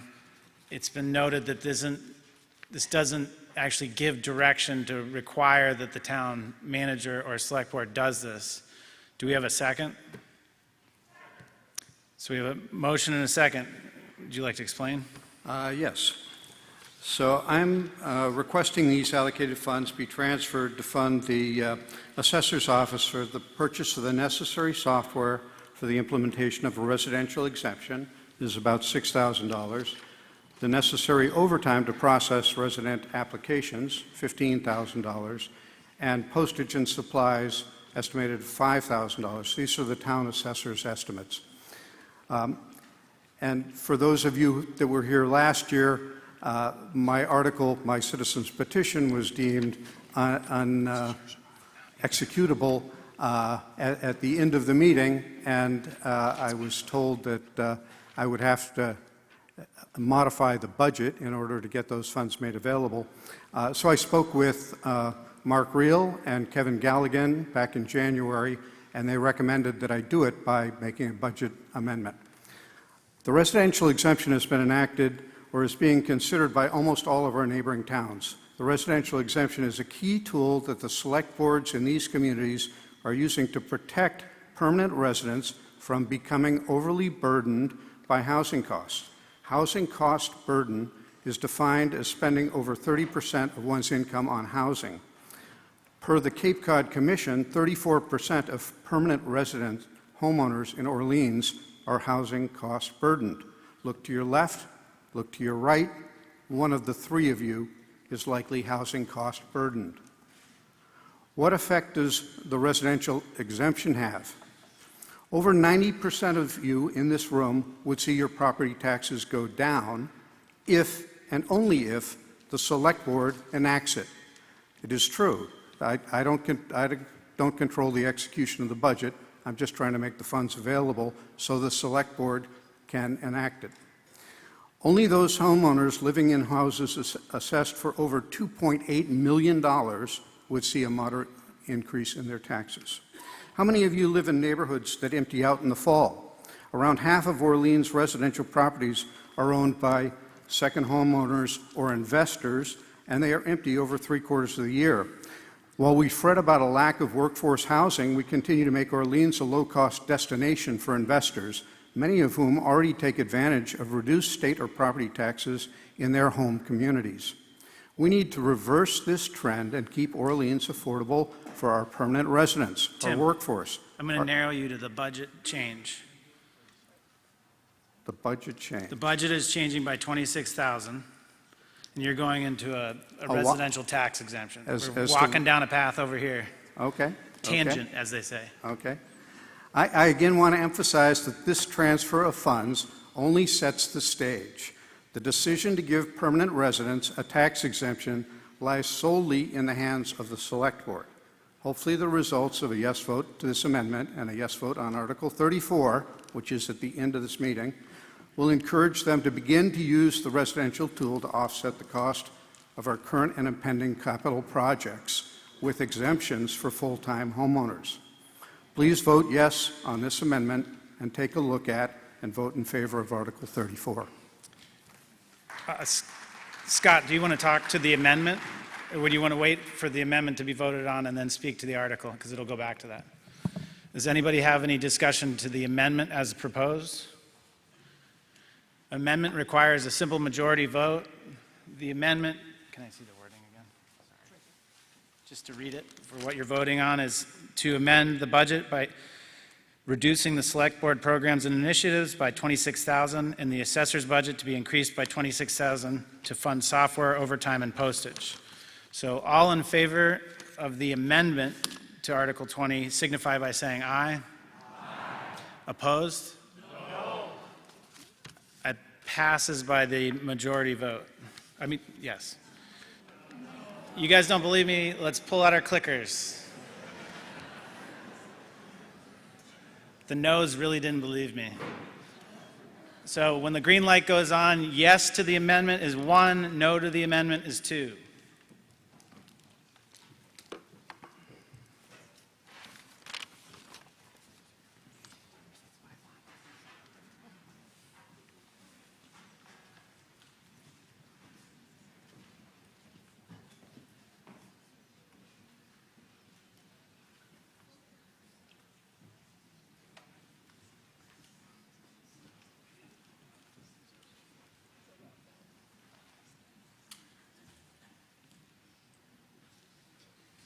The amendment passes by the simple majority, 311 to 105. I can hear better up here than you can. Scott. Thank you. Scott Zanke, Doan Road. I just want to give a shout out to Rich Waldo and his Public Works crew. With a $5 million budget, we actually had a minus 1% increase. It can be done. Look for ways to cut in the operating budget will work wonders. Thank you. Thank you. Seeing no more, unless you want to make a comment. Seeing no more comments, it's time to vote on this. It's a simple majority vote for the budget, Article 20. All those in favor of Article 20 as amended? Article 19 as amended, signify by saying aye. Aye. All those opposed? It passes by the simple majority. Article 20. Article 20.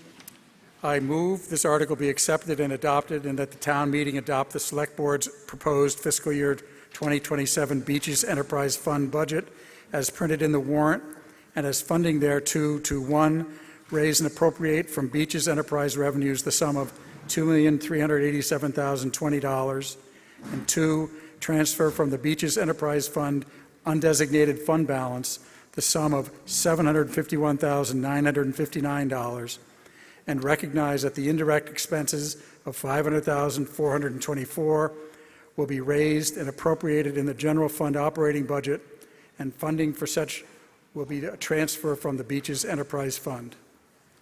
It's been moved and seconded.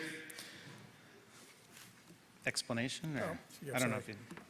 This article sets and funds the Enterprise Fund operational budget for the town's beach operation at both Nauset and Skakit beaches, including the bathing beaches and oversand programs for fiscal year 2027. The article will also approve an increase to the resident taxpayer beach parking sticker, which requires a town meeting approval per Article 7, Section 94-8A for any select board set fees increasing greater than 5%. It's been moved and seconded. Any comment? This is a simple majority vote. All in favor of Article 20 signify by saying aye. Aye. All opposed? Passes by the simple majority. Article 21. Article 21, I move that this article be accepted and adopted and that the town meeting adopt the Select Board's proposed fiscal year 2027 Sewer Enterprise Fund budget as printed in the warrant and as funding thereto to 1, raise and appropriate from sewer enterprise revenues the sum of $1,928,748. 2, transfer from the sewer enterprise fund undesignated fund balance the sum of $668,331. And 3, transfer from the wastewater special purpose stabilization fund the sum of $998,000, and recognize that the indirect expenses of $405,373 will be raised and appropriated in the general fund operating budget, and funding for such will be a transfer from the sewer enterprise fund. It's been moved and seconded. Explanation? This article would set and fund the budget for the town's sewer operation for the fiscal year 2027.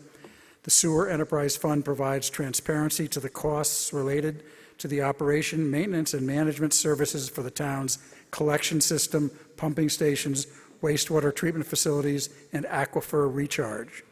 There is no change to the fee schedule for fiscal year 27 until all users are fully connected to the system and the fee revenue can be accurately projected. A portion of the budget will be paid for by a transfer from the Special Purpose Wastewater Stabilization Fund. This stabilization fund was established by Article 18 of the 2019 Annual Town Meeting to accept 100% of the local option rooms excise tax for use in funding the implementation of the amended Water Quality Management Plan and associated adaptive management plan for the town. Any comment on Article 21? This is a simple majority vote. All in favor of Article 21 signify by saying aye. Aye. All opposed? Passes by the simple majority. Article 22. Article 22, I move that this article be accepted and adopted and that the town meeting adopt the Select Board's proposed fiscal year 2027 Transfer Station Enterprise Fund budget as printed in the warrant and as funding thereto to 1, raise and appropriate from Transfer Station Enterprise revenues the sum of $827,225.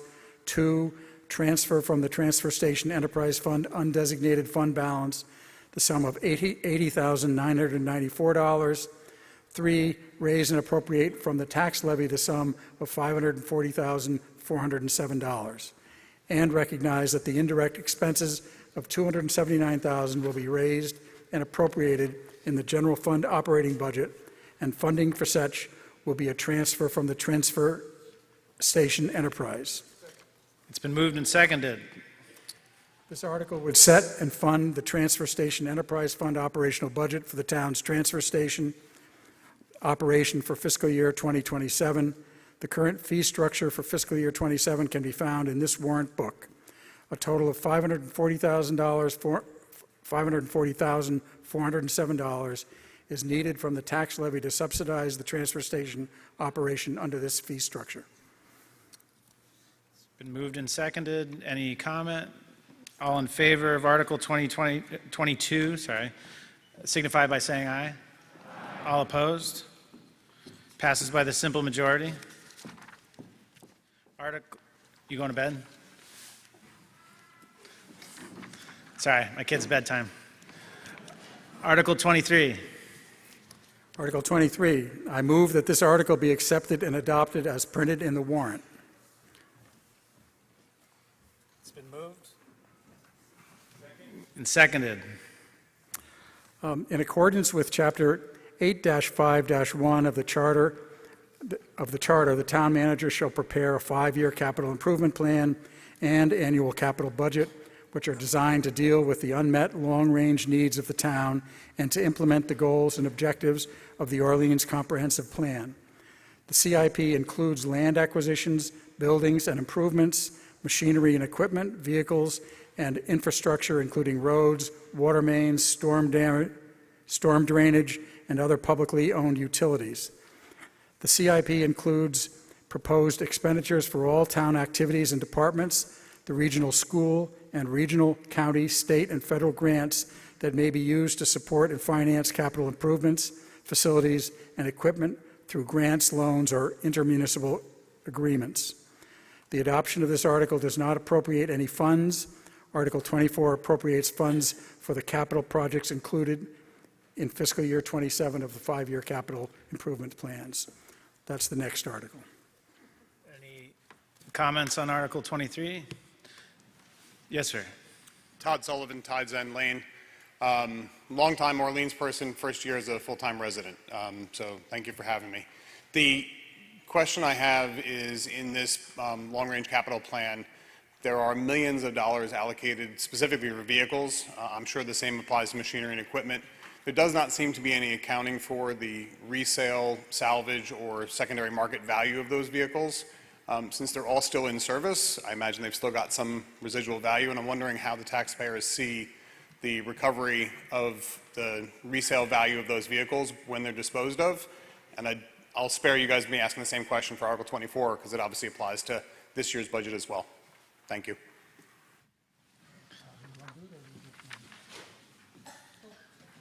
Either one of us can do it, but since they're mostly yours.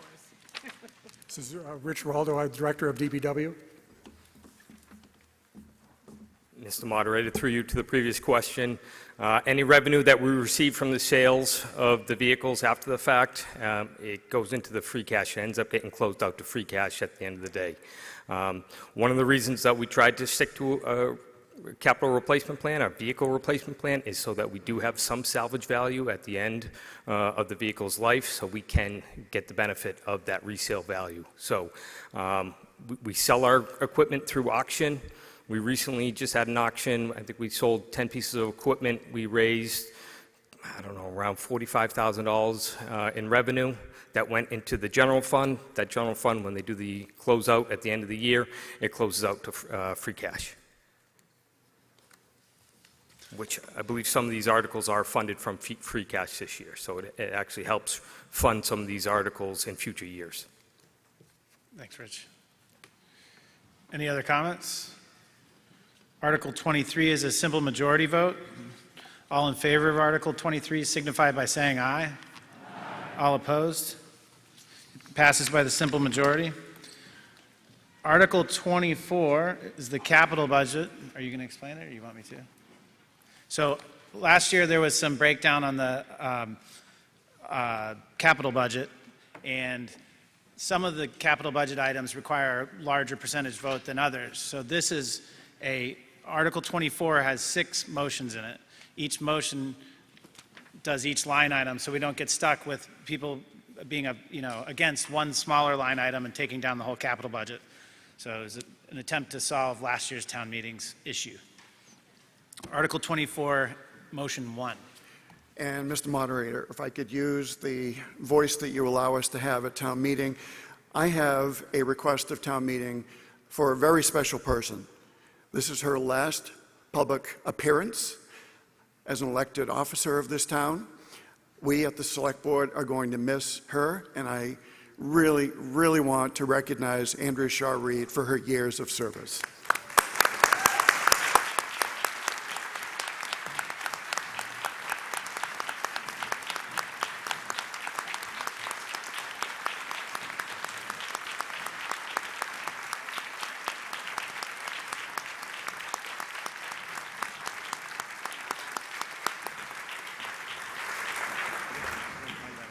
Thank you, Mr. Moderator, for allowing me to go a little out of order.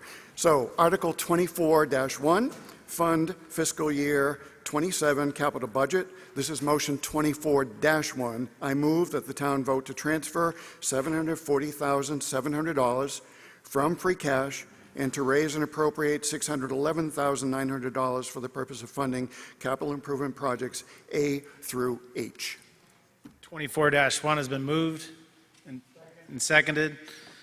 Further details of this and the other articles under the fiscal year 27 capital budget can be found in your booklet, beginning on page 72. This motion funds that category of projects that support vehicles and equipment purchases for the upcoming fiscal year. 24-1 is a simple majority vote. Are there any comments? All in favor of 24-1, please signify by saying aye. All opposed? It passes by the simple majority. 24, motion number 2. Motion 24-2, fund FY27 capital budget. I move that the town vote to transfer $950,000 from free cash and to raise and appropriate $203,100 for the purpose of funding capital improvement projects I through M. It's been moved and seconded. Thank you. This category of projects funds buildings and facilities projects for FY27.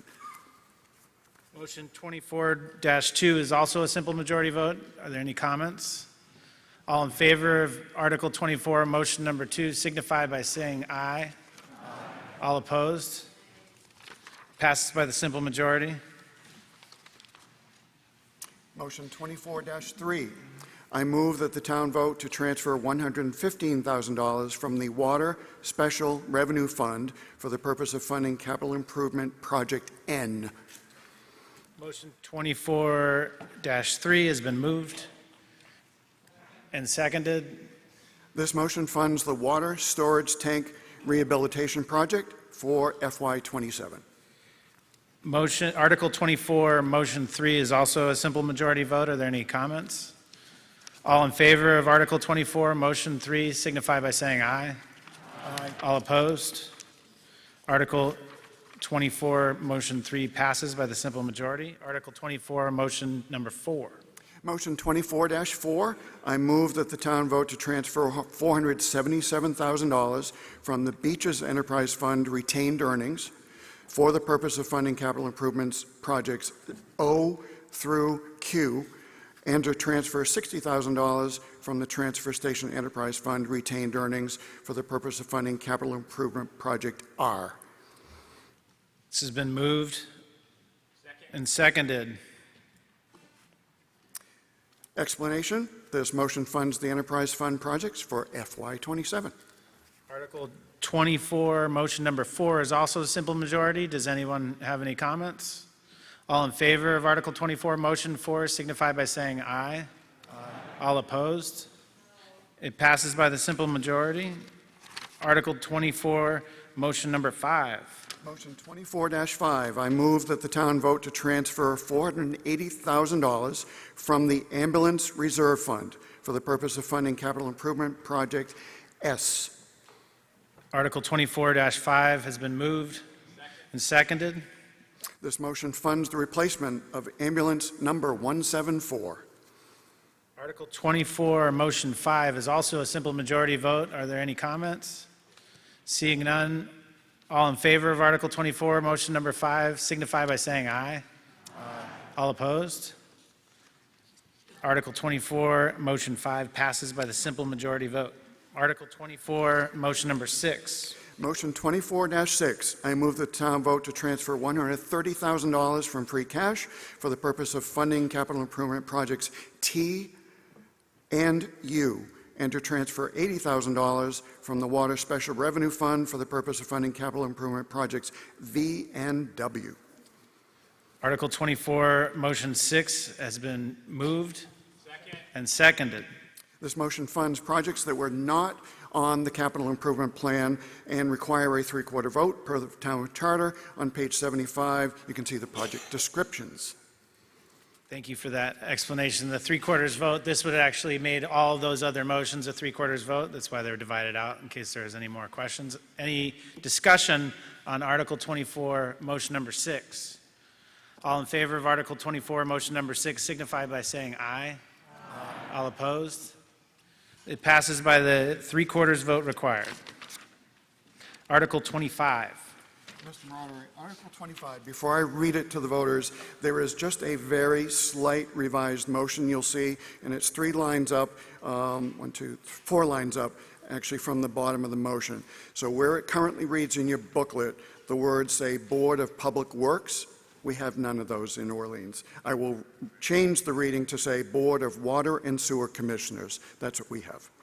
So the motion is, I move this article be accepted and adopted as printed in the warrant, and the sum of $2,700,000 be appropriated for this purpose and for cost incidental related thereto, and that the treasurer, with the approval of the select board, is authorized to borrow the $2,700,000 pursuant to Massachusetts General Laws, Chapter 44, subsections 7 and 8, and or Chapter 29C, or any other enabling authority, and to issue bonds or notes of the town, therefore, provided, however, that the vote shall not take effect until the town votes to exempt from the limitations of total taxes imposed by Massachusetts General Law, Chapter 59, Section 21C, Proposition 2.5, so-called, the amounts required to pay the principal and interest of the borrowing approved by such vote. That the treasurer, with the approval of the select board, is authorized to borrow all or a portion of such amount from the Massachusetts Clean Water Trust established pursuant to Chapter 29C, and in connection therewith to enter into a loan agreement and or security agreement with the trust, and otherwise to contract with the trust and the Department of Environmental Protection with respect to such loan, and for any federal or state aid available for the project or for the financing thereof, and that the select board, the Board of Water and Sewer Commissioners, or other appropriate local body or official is authorized to enter into a project regulatory agreement with the Department of Environmental Protection to expend all funds available for the project and to take any other action necessary or convenient to carry out the project. The article's been moved and seconded. Mr. Moderator, this article will fund our continued implementation of the town's comprehensive wastewater management plan activities for fiscal year 27. This includes survey, preliminary design, cost estimating, and the state revolving fund application. As was mentioned in the motion, there is a project regulatory agreement that we work toward that gives us the incentives and subsidies that support our project significantly. Application of this funding will support Phase 4, called South Orleans. Thank you. This requires a 2/3 vote. There's a comment here first. Hello, Brian Larson, Deerwood Lane. Not exactly sure if this is the best article for this, but it's more so just one page about the sewer in general. My wife and I recently bought a home in Orleans, and we wanted to build our future here. We love this town, but I want to share what the sewer project looks like from the perspective of young homeowners trying to establish roots in this community. When words like affordable and equitable are used to describe this plan, they feel disconnected from the reality many families are facing. We want to start a family and build stability here in Orleans. Instead, we're now facing roughly $5,000 in engineering costs, $7,000 or more for a macerator pump, and around $20,000 for construction, and another $10,000 for a generator just to keep the system operating during a power outage. Even with financing options like the Aqua Fund, this is still a massive financial burden that families eventually have to pay back. Some select board members have pointed out that one of the major benefits of connecting to the sewer system is that homeowners can expand their homes without upgrading their septic systems. And while that may sound like a benefit on paper, the reality for families like ours is very different. The money that we had planned to use for a second bathroom for our 1,000 square foot home is now being redirected into sewer-related costs instead. Quite literally, that money is going right down the drain. We understand infrastructure improvements are necessary, but there has to be a balance between what the town is asking residents to pay and what hardworking families can realistically afford without putting their future on hold. Now, my mom always told me it's rude to ask someone age, but can I just get a quick show of hands? How many homeowners here are in their 30s? Maybe anyone have children in their 30s? A little bit more, I would assume. If you want to see more young homeowners and families, like your children as well, in this room in the future, the town really needs to consider the financial burden these projects and future tax increases are placing on them. People in their 20s and 30s do not want to spend their lives stuck in apartments. They want their opportunity to own a home, raise a family, and live their American dream. Right now, these wastewater costs are not just difficult, they're discouraging young families from putting down roots in Orleans at all. Even if families like ours are already stuck carrying these costs, we hope the town reconsiders this implementation plan so future young homeowners are not forced into the same situation with little to no help. Thank you for your time and consideration. Thank you, Brian. Thank you. Elaine Baird again. I don't want to be repeating any of Kevin's comments, which I had in my prepared remarks, but I would like to point out we have 3 phases built of our wastewater. That's like building half a bridge or maybe a third of a bridge. You can't stop building the bridge.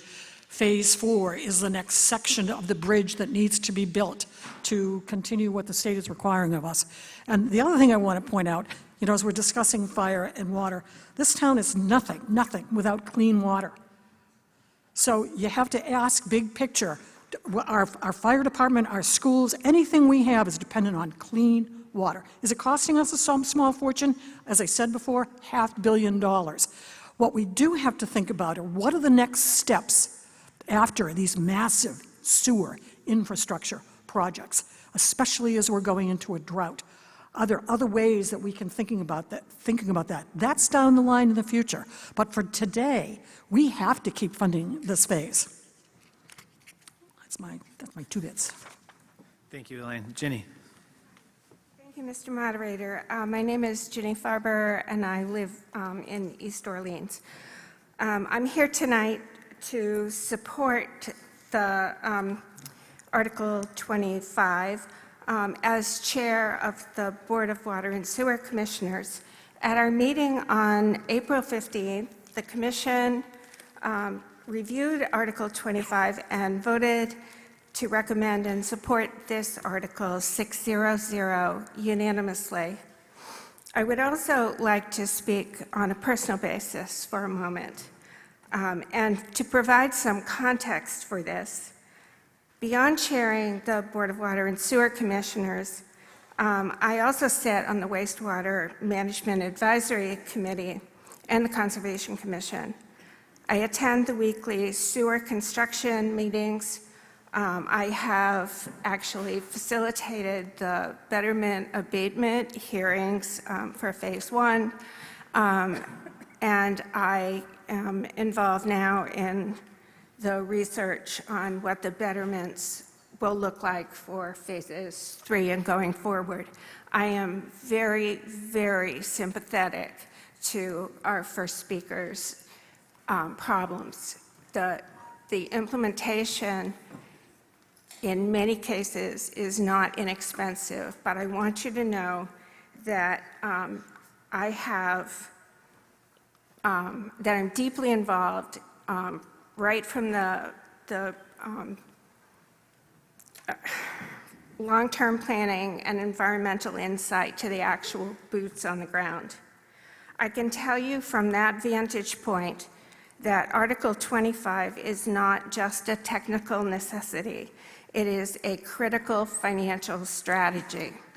By funding this preliminary engineering for the Phase 4 budget tonight, for the Phase 4 preliminary planning tonight, we maintain our standing for massive regional and state subsidies. Specifically, we are positioned to secure 0% interest loans through the State Revolving Fund, which is what this article is asking for money to create our proposal for the next funding cycle. We also automatically get and just received for Phase 3 a 25% principal subsidy from the Cape and Islands Water Protection Fund. So we do not pay over 30 years any interest. So rough numbers, don't quote me. But in Phase 3, we just got our very favorable bids. The interest on that money would run around $20 million. The 25% rebate is about $6 million, and therefore we are actually getting a $55 million project for about half that. These funds are not given. They are awarded to towns that demonstrate competence, regulatory compliance, and a commitment to the timeline. By approving this article, we show the state that we are ready, keeping Orleans at the front of the line and ensuring we don't leave millions of dollars on the table. This is the most cost-effective way to protect our ponds and estuaries. I urge your support for Article 25. Thank you. Scott, and then Scott. No comment. I'd just like to hear from the two Finance Committee members who voted no on this article. Anyone? The abstention too? Tony, it's yours. I voted no on this. I I believe that we need to extend this project. I think it's an important one, but I don't think we can afford it now. A lot of you have spoken about the debt that we are taking. I think we need to expand it and extend it so we don't do this borrowing now. I understand there are subsidies and that kind of thing, but I believe if you can't afford to do something now, you can't buy it just because it's on sale. Lynn. Kevin? Mr. Moderator, if I could on that last point. And then me. And then Lynn. This is not a nice to have. We have committed to the state and to ourselves, as we heard from our previous speaker, to look after our environment. It is our economy. We have a regulatory obligation to Mass DEP, equivalent to like a court order, to reduce nutrients that enter Pleasant Bay. Phase 4 planning is critical to keep us on track to meet this regulatory obligation. This is serious stuff, folks. We have committed in a plan to DEP to every 3 years beyond this cycle until we meet the load reductions in Pleasant Bay. There are also ways that we continue to look at alternative technologies to reduce the cost. Orleans is one of the leaders in advancing, as we'll see later on in a vote that you'll be asked to take, Article 32, to advance more aquaculture that gobbles up nitrogen as the oysters grow. We are doing any and many other ways to reduce cost. I can assure you that through our adaptive management plan, as new technologies might become available and accepted by DEP, we will consider them. I really can assure you as voters, you heard it from our previous speaker, this funding is carefully overseen by your Wastewater Management Advisory Committee, by town staff. Your DPW director is here to get into any details you have about this funding request, but this really is the best solution for our town and our environment. Thanks. Thank you, Kevin. Lynn. All right. So, Lynn Bruneau, Seacrest Drive, one more time tonight, I promise. Not on the Finance Committee anymore, but I am on the Board of Water and Sewer Commissioners and the Wastewater Management Advisory Committee. I've been hanging around the town's sewer planning effort for 10 years or so, even though my neighborhood isn't currently scheduled for sewers until Phase 13, 20 to 30 years from now. I'm not sure I'll care. We'll see, we'll see. My aunt was 104 when she died. The town's original wastewater solution strategy dates back about 15 years, and then at the time included 6 phases with 74 miles of sewer lines and 63 pump stations. Things changed a few years later with the state directing the Cape Cod Commission to develop a region-wide plan. The town got back to work with an ad hoc committee and developed a customized affordable water quality management plan with 16 bite-sized phases spread out over 40 years, bite-sized in terms of cost, including impact on the town and taxpayers, as well as construction upheaval. We're used to that, aren't we? The plan is now an amended comprehensive wastewater management plan, and it's what's called an adaptive management plan that Kevin referred to. which means that as we move forward and learn along the way, the plan can be adapted. It isn't and was never intended to be all sewers all the time. Think about the oyster project at Lonnie's Pond, an experiment, relatively small scale, but very successful in pulling nitrogen from the pond. And the permeable reactive barrier experiment here in the middle school parking lot under the canopy in the pavement, essentially deep holes filled with wood chips that grab nitrogen from the groundwater that's flowing from the transfer station down to Town Cove. That's working too. More learning.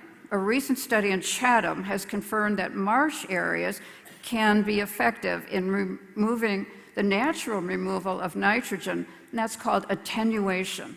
And looking at the results of our own wastewater treatment facility, early returns, it looks like it's more effective in nitrogen removal than anticipated.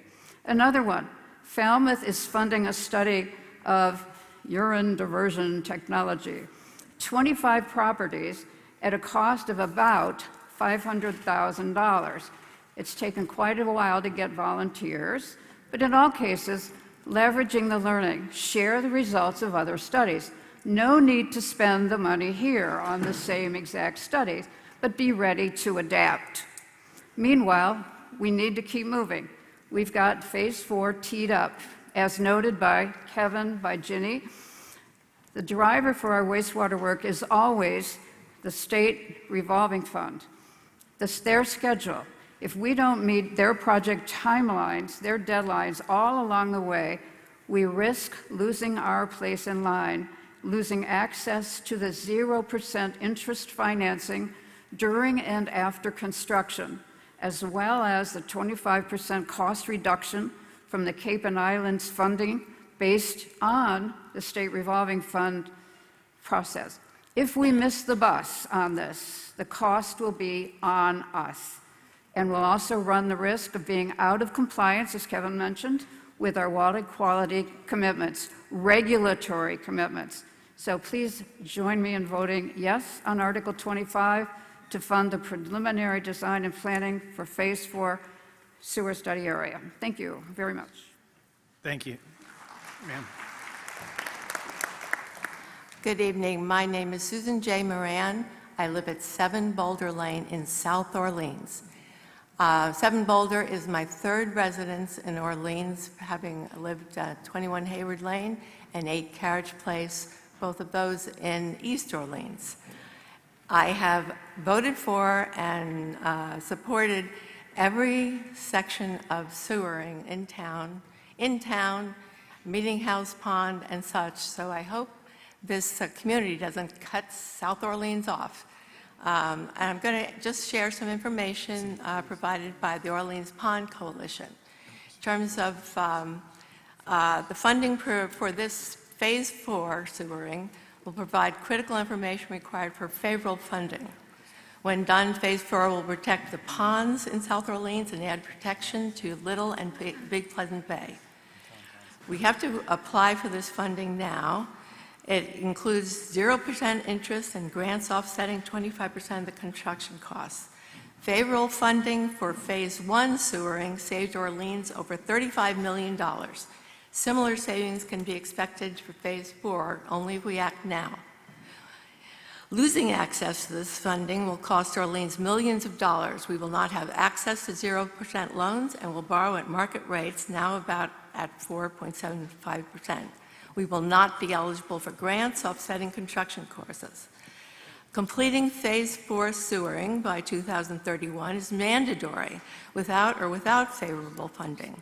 The penalty for not meeting this timeline, 100% of the properties will be required to install expensive, innovative, alternative septic systems within 5 years. Please vote yes. Thank you. Yes, sir. Hi, my name is Frank Moran. I'm Susan's husband, and I'd like to say what she said. However, let me just add to it. I think the community has taken a very wise course with this wastewater management program to do it in phases. We live in South Orleans. We're in Phase 4. We live in a community that has about 53 residents. We'd like to feel like we're part of this community, and to vote no on this will make us feel that we're not. So I would recommend highly that you vote yes on this so that people in South Orleans can feel that they are part of the whole strategic approach to wastewater management and feel included in the community. Good call agreeing with your wife. Mr. Long. Hello, this is Len Short. Sorry, Len, I'm I've sorry. served on the Water and Sewer Board for a number of years, along with many of the people who have just spoken. And I would like to move the question.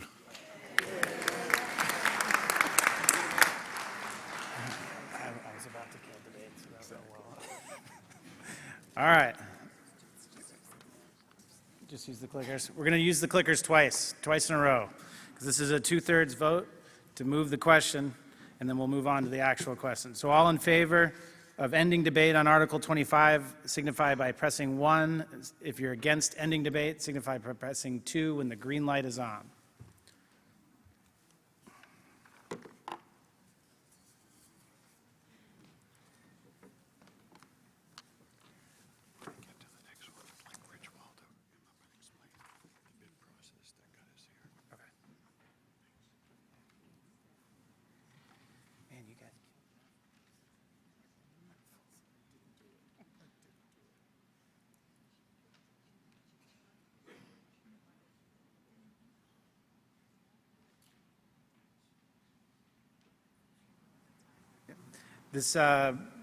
The motion carries by the necessary 2/3 vote. So Article 25 requires a 2/3 vote. We're going to use our clickers again. All in favor of Article 25, when the green light is on, press 1. All against it, press 2.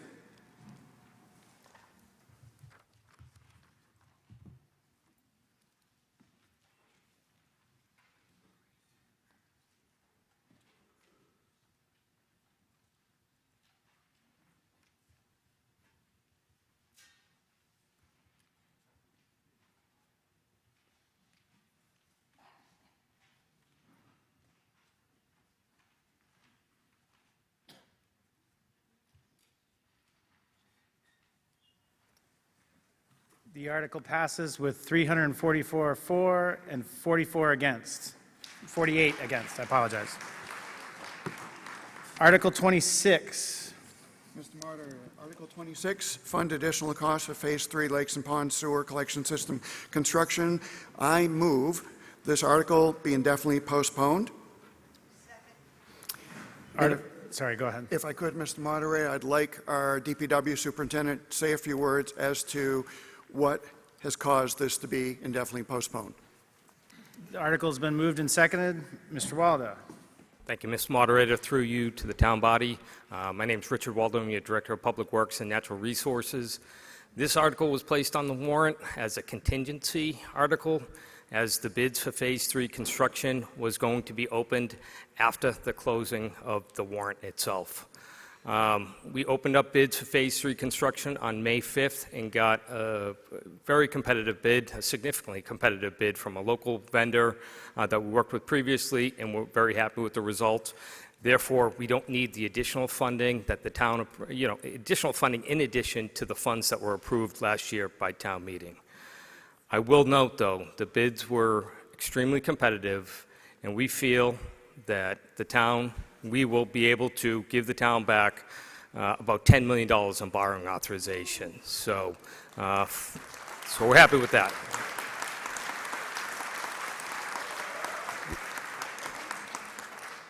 As we all know, there's been a lot of sewer construction going around in multiple towns on Cape Cod. The sewer market, or the construction market for sewer is very favorable. Appreciate you guys approving the last article, because we want to take advantage of these opportunities, just like what we did, and happy with the results of Phase 3. So thank you. So Article 26 has been moved to indefinite postponement, moved and seconded. It's debatable. I don't see anybody getting up to debate. All in favor of indefinitely postponing Article 26 signify by saying aye. Aye. All opposed? Passes by the simple majority. The postponement passes. Article 27. Michael. Thank you, Mr. Moderator. Good evening, everybody. Article 27, Cleaning and Rehabilitating Well Number 7. I move that this article be accepted and adopted as printed in the warrant, and that $42,728 be transferred from the Water Special Revenue Fund for the purpose set forth in the article. It's been moved. It's been moved and seconded. Explanation. This funding article would supplement the Water Department FY26 budget for the additional unplanned costs associated with the cleaning and rehabilitation of well number 7. During cleaning and redeveloping of well number 7, it was determined by Weston and Sampson Engineering that an additional 53.5 hours of cleaning was required to maximize the well's production. In addition, it was determined that the 75 horsepower motor would need to be overhauled and a new column pipe needed to be installed. The cost for this project, $34,700, has already exceeded the appropriated funds of $30,000 by $4,700. The additional 53.5 hours, cleaning hours at $4.25 per hour would be $22,734.50, and $19,990 is needed for the motor and column pipe. Been moved and seconded. This is a simple majority vote. Anybody wishing to comment? Seeing none. All in favor of Article 27 signify by saying aye. Aye. All opposed? It passes by the simple majority. Article 28. Article 28, Fund FY27 Community Preservation Program Budget. Motion. I move that this article be accepted and adopted as printed in the warrant, and that the sum of $2,018,426.25 be transferred from the Community Preservation Fund for the purposes and amounts set forth in this article. It's been moved and seconded. Explanation. The Community Preservation Committee recommends that the following amounts be appropriated and/or reserved for fiscal year 2027 Community Preservation Fund revenues and funds from the Tope Family Fund unless otherwise specified. For fiscal year FY 2027 community preservation purposes, with each item considered a separate appropriation. Revenue is based on available funds of $892,736, a 3% surtax, $1,247,532, and an annual TOPE grant of $3,230, and an anticipated match from the state of $162,179, equaling an estimated total of CPA funds available for appropriation of $2,304,947.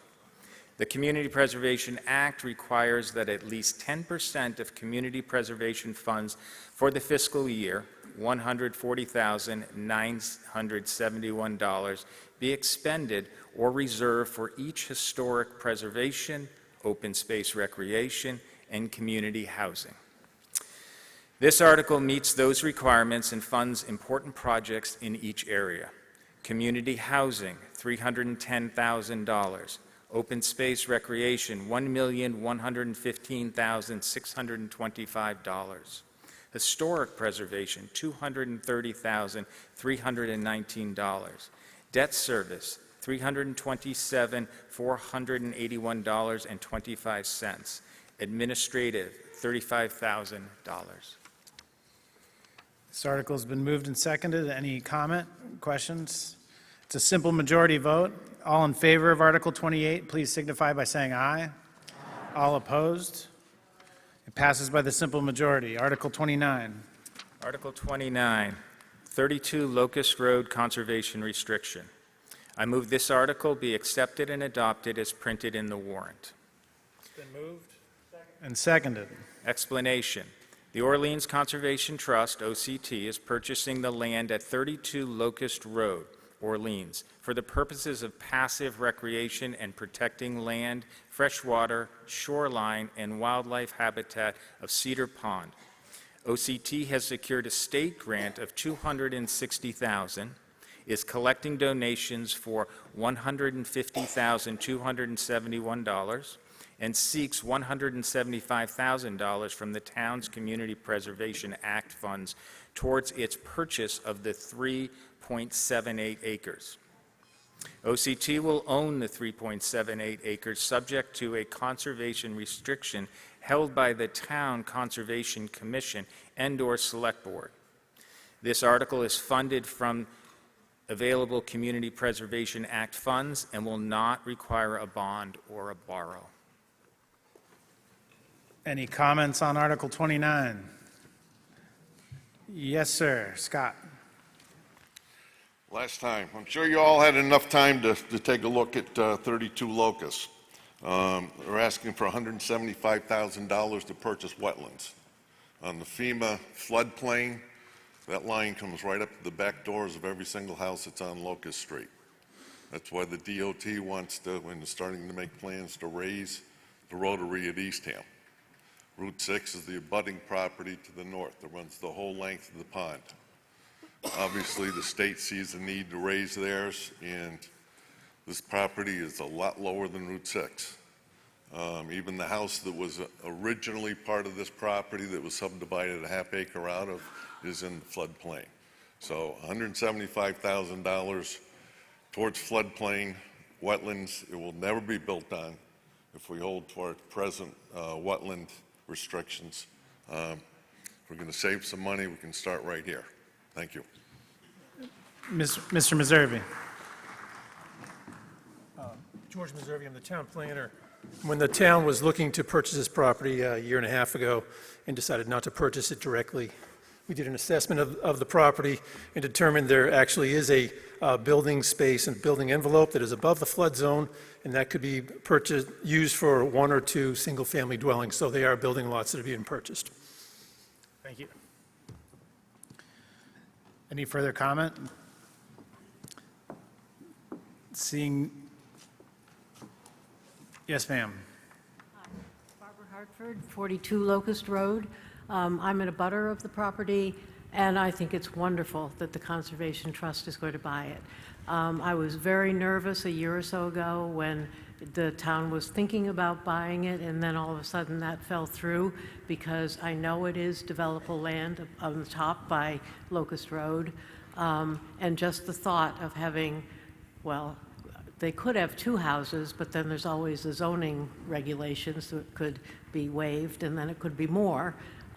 We just had 9 condominiums built at the end of our road, and so there's plenty of housing there, and I just really hope that you all vote for this. Thank you. Thank you. Any further comment? Seeing none, Article 29 is a simple majority vote. All in favor of Article 29 signify by saying aye. Aye. All opposed? It passes by the simple majority. Article 30. Article 30. Fund the Conservation Fund. I move that this article be accepted and adopted as printed in the warrant, and that the sum of $125,000 be transferred from free cash to the Conservation Fund. Article 31 has been moved and seconded. Explanation. These funds may be used in a variety of purposes or lands under the jurisdiction and control of the Conservation Commission for activities including, but not limited to, capital improvements, maintenance, preparation and distribution of educational materials, and advancing grant opportunities with local matched requirements.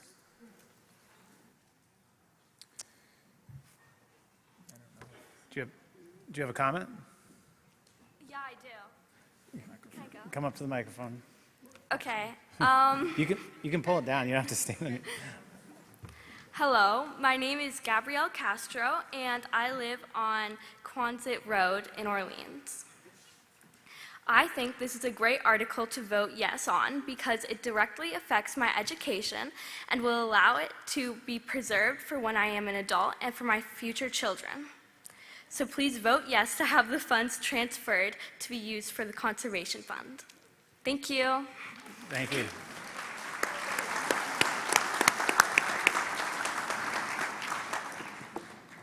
Any other comment? No one wants to follow? Article 31 is a simple majority vote. All in favor of Article 31? I flipped the page on you guys. I apologize.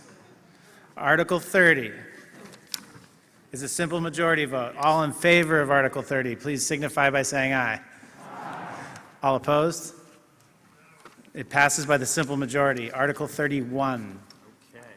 Article 31, fund water quality testing and monitoring. I move that this article be accepted and adopted as printed in the warrant, and the sum of $215,000 be transferred from free cash for the purposes set forth in this article. Article 31's been moved and seconded. Explanation. Funds under this article will support several ongoing efforts to restore marine and freshwater quality. The Lonnie's Pond Oyster Program, Cedar Pond Restoration Project, and Nanskaket Marsh have required monitoring for regulatory compliance. Additional work on Cedar Pond is needed to address bottom nutrients that annually degrade water quality. An alum treatment in Baker's Pond is also planned to safeguard water quality. Lastly, funds will be used to obtain guidance from water quality experts on future recommendations to improve or restore local waters. Article 31's been moved and seconded. Any comment? It's a simple majority vote. All in favor of Article 31, please signify by saying aye. All opposed? It passes by the simple majority. Article 32. Thank you. Hello. Mill Pond Water Quality Improvements. I move that this article be accepted and adopted as printed in the warrant, and that $45,000 be transferred from free cash for the purposes set forth in this article. Article 32 has been moved and seconded. And just for reference, the Select Board voted 5-0 in favor. The Finance Committee also voted 8-0 in favor. This article is the Mill Pond Management funded Article 26 in the May annual town meeting, and this article seeks funds to begin implementing the recommended actions. Funds will be used to develop an aquaculture program to grow oysters in Mill Pond, similar to the program that is successfully removing nitrogen in Lonnie's Pond into Pleasant Bay. An aquaculture consultant will advise the town on final design and requirements for an array of floating cages, which will be deployed in locations of the pond that respect moorings, navigation, and other uses. Funds will also support filing the necessary state permits, and it is anticipated that this funding will lead to a project that could begin next spring in 2027. Any comment on Article 32? This also is a simple majority vote. All in favor of Article 32, please signify by saying aye. All opposed? It passes by the simple majority. Article 33. To establish a special purpose stabilization funds for affordable housing and local infrastructure projects. I move this article be accepted and adopted as printed in the warrant. The Select Board fully supported this article, and the Finance Committee 7-0 as well. Article 33 has been moved and seconded. This article requires a revoting of Article 6 that we passed in November of 2025 at special town meeting. The vote was announced by passing the simple majority required, but this article actually requires a 2/3 majority to be accepted and adopted. The article creates the special purpose stabilization accounts required to collect the revenues produced from the 3% community impact fee on professionally managed short-term rentals, which was established by Article 5 at our November 17, 2025 special town meeting. Article 33 is a 2/3 vote. Are there any comments? All in favor of Article... Oh, I apologize. Are there plans for more? Belinda, can you give your... Oh, I'm sorry, Belinda Yeah. Schmidt, 11 Anchor Drive, Orleans. Are there plans for more affordable housing? Yes, the community is... Why? Let's- We have so much affordable housing already. So let's stay on question, I believe. My feeling, okay. Also, what are the infrastructures that you're going to be using this for? So the definition of infrastructure as for a community is things like sidewalks, roads, sewer, lights, the hardscape that we live on, frankly. And that's up to the selectmen to make that decision then? Well, yeah, I mean, it would relieve our tax base, actually. It will lessen the amount of money that we have to borrow to keep up our roads and sewers and lights and water treatment plant, and yeah, all hard projects for the town is infrastructure. Okay. Any other comment? All in favor of Article 33, please signify by saying aye. Aye. All opposed? It passes by the 2/3 majority needed. Article 34 is been determined to be out of order, of doubtful legality, and outside the scope of what town meeting can authorize. So I'm declaring it out of order. If you'd like council to give an explanation, I'm happy to. Would you like to? Our new town council attorney, Karis North, will give an explanation as to the doubtful legality and scope authorized by town meeting. Is this mic on? Sorry. You should be good.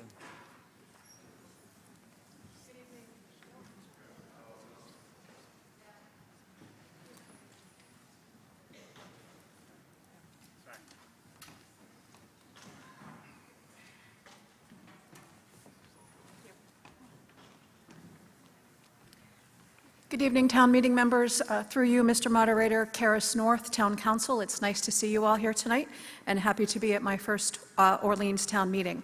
The reason that this is an article of doubtful legality is several. First of all, this is a resolution, which I understand, and it seeks the sense of town meeting, but it's not up to town meeting to make the determination as to whether the town actually establishes a residential tax exemption, and that's not what this article asks for. This is something that is a decision most likely of the Board of Assessors. At a minimum, you would need their recommendations. So I recommended to the moderator that this is an article of doubtful legality because there is no legal action that town meeting can take on this article, and thus it can't really be heard by the body. Thank you. May I speak to this? I don't think so. I'm not trying to shut you on. down. But here, I'll give you a reason. Because if you're asking for a vote and it's determined to be out of order and of doubtful legality, we're not a polling station. This is a non-binding resolution, right, as town council said. Yep. It is non-binding. I'm not directing the town to do anything. I'm asking for the opinion of the town meeting. And this, last year, I had sort of a similar one, which was clearly out of order because it was a budget recommendation that was at the end of town meeting, and it was deemed out of order. But the town council, Mike Ford, let it proceed so that we could get a sense of town meeting as to how they felt about the long-range capital plan. I'm not directing the select board to do it. It's entirely within their venue. I want you to allow, and you, the moderator, actually have the authority on this. I want you to make a decision as to whether to go forward on this. I looked at Mass General laws, and I took the language out of Mass General laws to put this article together. So I think that the town council is incorrect in their assessment. You know, I hate to say it, I'm not a lawyer, but I don't know how to appeal this. It's other than to appeal to the town moderator. Well, even though it's a resolution, Again, it's asking town meeting to take a vote on something that is not within their authority, so their opinion is, I don't want to say it's irrelevant because town meeting is an incredibly important thing, but let me also say, I agree with you, it's the moderator's ultimate decision. I gave him my advice. I think he said what he said, so we'll leave it up to him. Yeah, so town meeting, I want you guys to hear, they're deeming that your opinion on this issue is immaterial. That's not what I said. I specifically said that's not true. I'm just going to determine that it's out of order and note that that didn't help. Article 35. Joe Bradbury, Formula Lane. I'd like to know from town council what statutes and case law she is relying on to declare it to be of doubtful legality. No, hold on. I've already determined it's out of order, so it doesn't matter. It's Maybe not to you. Can we get that information? yeah. We'll get send me an email. Okay. Article 35. Susan. Sorry. Mr. Moderator, Yes. I would like to move indefinite postponement of this article. Second. Thank you. Susan is the movant of this article, and she's asked for indefinite postponement of Article 35, which requires a simple majority vote. All in favor of indefinite postponement of Article 35 signify by saying aye. Aye. All opposed? And just for a quick point of procedure, the citizen's position that asked for this position, the position was filled earlier in the budget, so there's no longer a need for that. I probably should have said that before, but you voted the correct way, so we're good. Article 36. Mr. Chair, I move that this meeting be adjourned. All in favor? Yay. Thank you. I know, I started rushing.